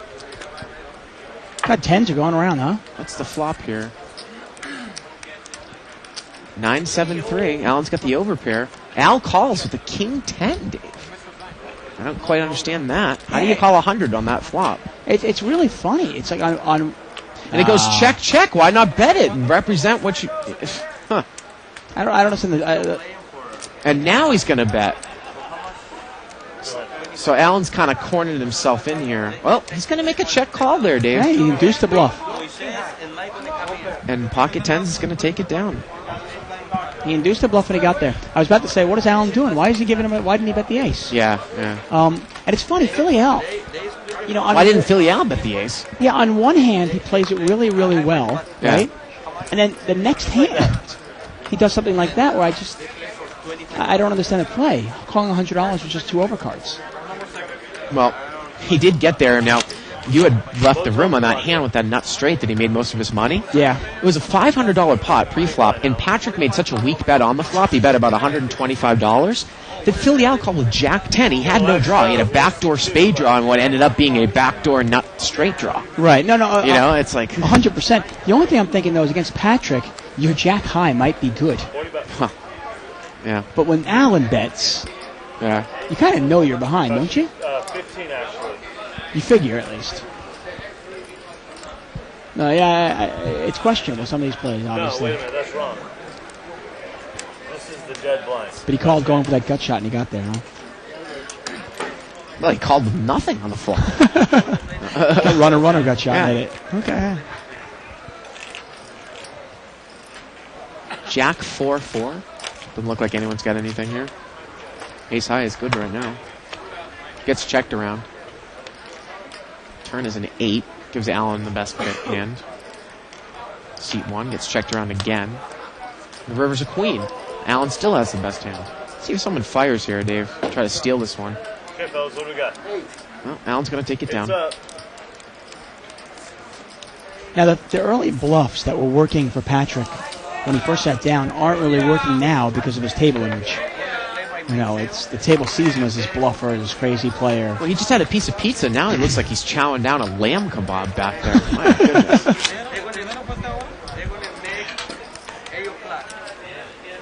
Yep, lamb kebab. Got some soup, garlic bread, all kinds of stuff. I was about to say I'm getting hungry, but then I watched Patrick eat, and that killed my appetite. Oh, So- really? You like lamb kebab? Yeah. Yeah? It's actually pretty good. We have a bunch of, chicken kebab, lamb kebab, chicken kebab, And then beef kind of a kebab. ground beef kebab. Yeah. They're all pretty good. King 4-8, couple of diamonds.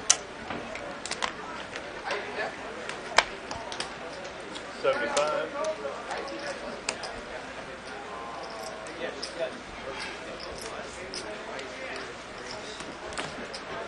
And it's like Francisco bet $75 here. He didn't have anything. Takes it down. The one great thing about No Limit Hold'em, you don't necessarily need a hand to win. Try that in Limit Hold'em. Well, See how far you get. remember we had this kind of discussion off air about how, as we've been doing this, really no limit hold'em, when we're talking about big no limit hold'em, the starting hands do not mean as much. It's really not necessarily a pre-flop game. You have to have a lot of flop, post-flop skills, whereas limit hold'em, I used to think that Omaha high-low was, the ultimate pre-flop game, but really limit hold'em is almost just as much. Yeah. It is a pre-flop game. Definitely. And George here has flopped 2 pair. 8's up, 8's over deuces. And he's going to bet and he's Take going to it down. take it down. No, I agree with you completely. Yeah. Obviously, in No Limit Hold'em cash game we're saying here, not tournaments. Position and how you play and reading players is much more important than your pre-flop hand selection. Yeah. While in Limit Hold'em, hand selection is... I honestly think hand selection is 75% of the game in Limit Hold'em. Oh, yeah. It's huge. Yeah.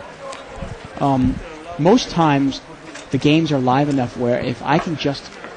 Play more superior hands. If my pre-flop hand selection is better than my opponent's, Yeah. I will win. I will beat him.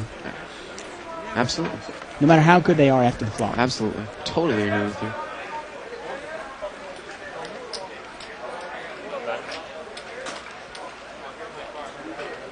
And George had to put away his headphones there and his music. Yeah, we don't have a lot of electronic equipment Yeah, here. phones, anything. Look at that. 6-4 suited and 6-4 suited. Ace-king there for Patrick. Chose not to raise. He was he's in the big blind, so here we go. Seat 4's in there, too. We don't know what he has. Now, we know that Patrick flopped top pair here. Actually, Patrick was under the gun. And he's bet 50, Tony. And Tony might have a 9 here. I got to tell you, Dave. The flop is king 9-9. And he does have a 9. He's got jack 9, Dave. Because I just know how Tony plays, 7 comes on the turn. And he's checked to Patrick. Well, Patrick Patrick thought he was trapping Tony, but Tony's trapping Patrick. Tony actually kind of played this hand like he had a king. He bet into it, see where he's at. When he got the call, he goes, uh-oh. And he goes, okay, I'll check call. And now he's going to check raise. And Patrick's going to put all his money in. And he needs a king here. And Tony has got him where he wants him. Yeah, Patrick's going to have to go broke here. Going to have to catch that king.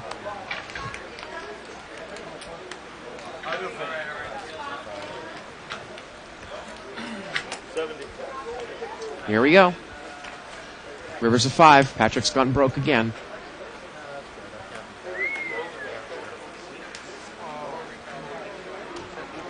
I think Patrick really did play that because he wanted to throw the limp re-raise in there. Yeah, I think he was going to do that as well.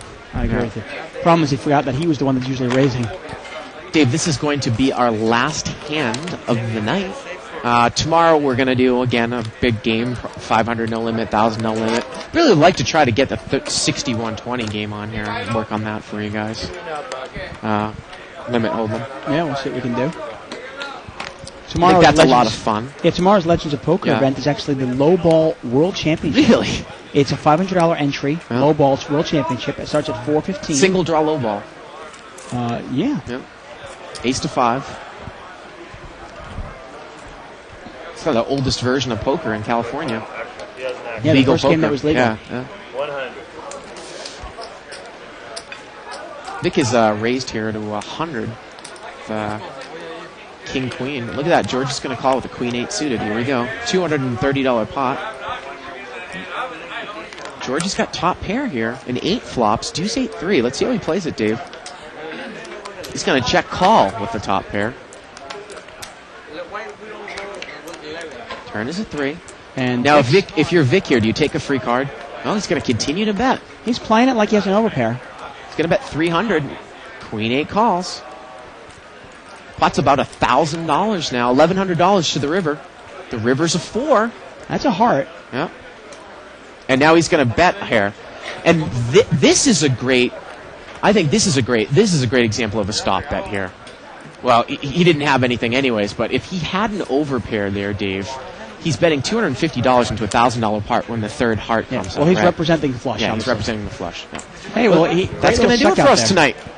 So, what a pretty interesting night. We had Patrick come into the game. It was a pretty loose game, don't you think? Well, think about it. We've got baseball, food, poker, breasts. Yeah. It was a great night. There you go. Well, you are going to be off tomorrow, and I believe I'm going to be doing the commentating with Shirley. Yes, you are. So we will all see you on Friday. Yes. So for David Tuckman, I'm Bart Hansen. Good night, everybody, from Live at the Bike. It's here. It's big. And it's closer than you think. It's not a tournament. It's what you don't see on TV. The cash is real. The stakes are high. They bet big. They win big. They lose big. High stakes live action poker.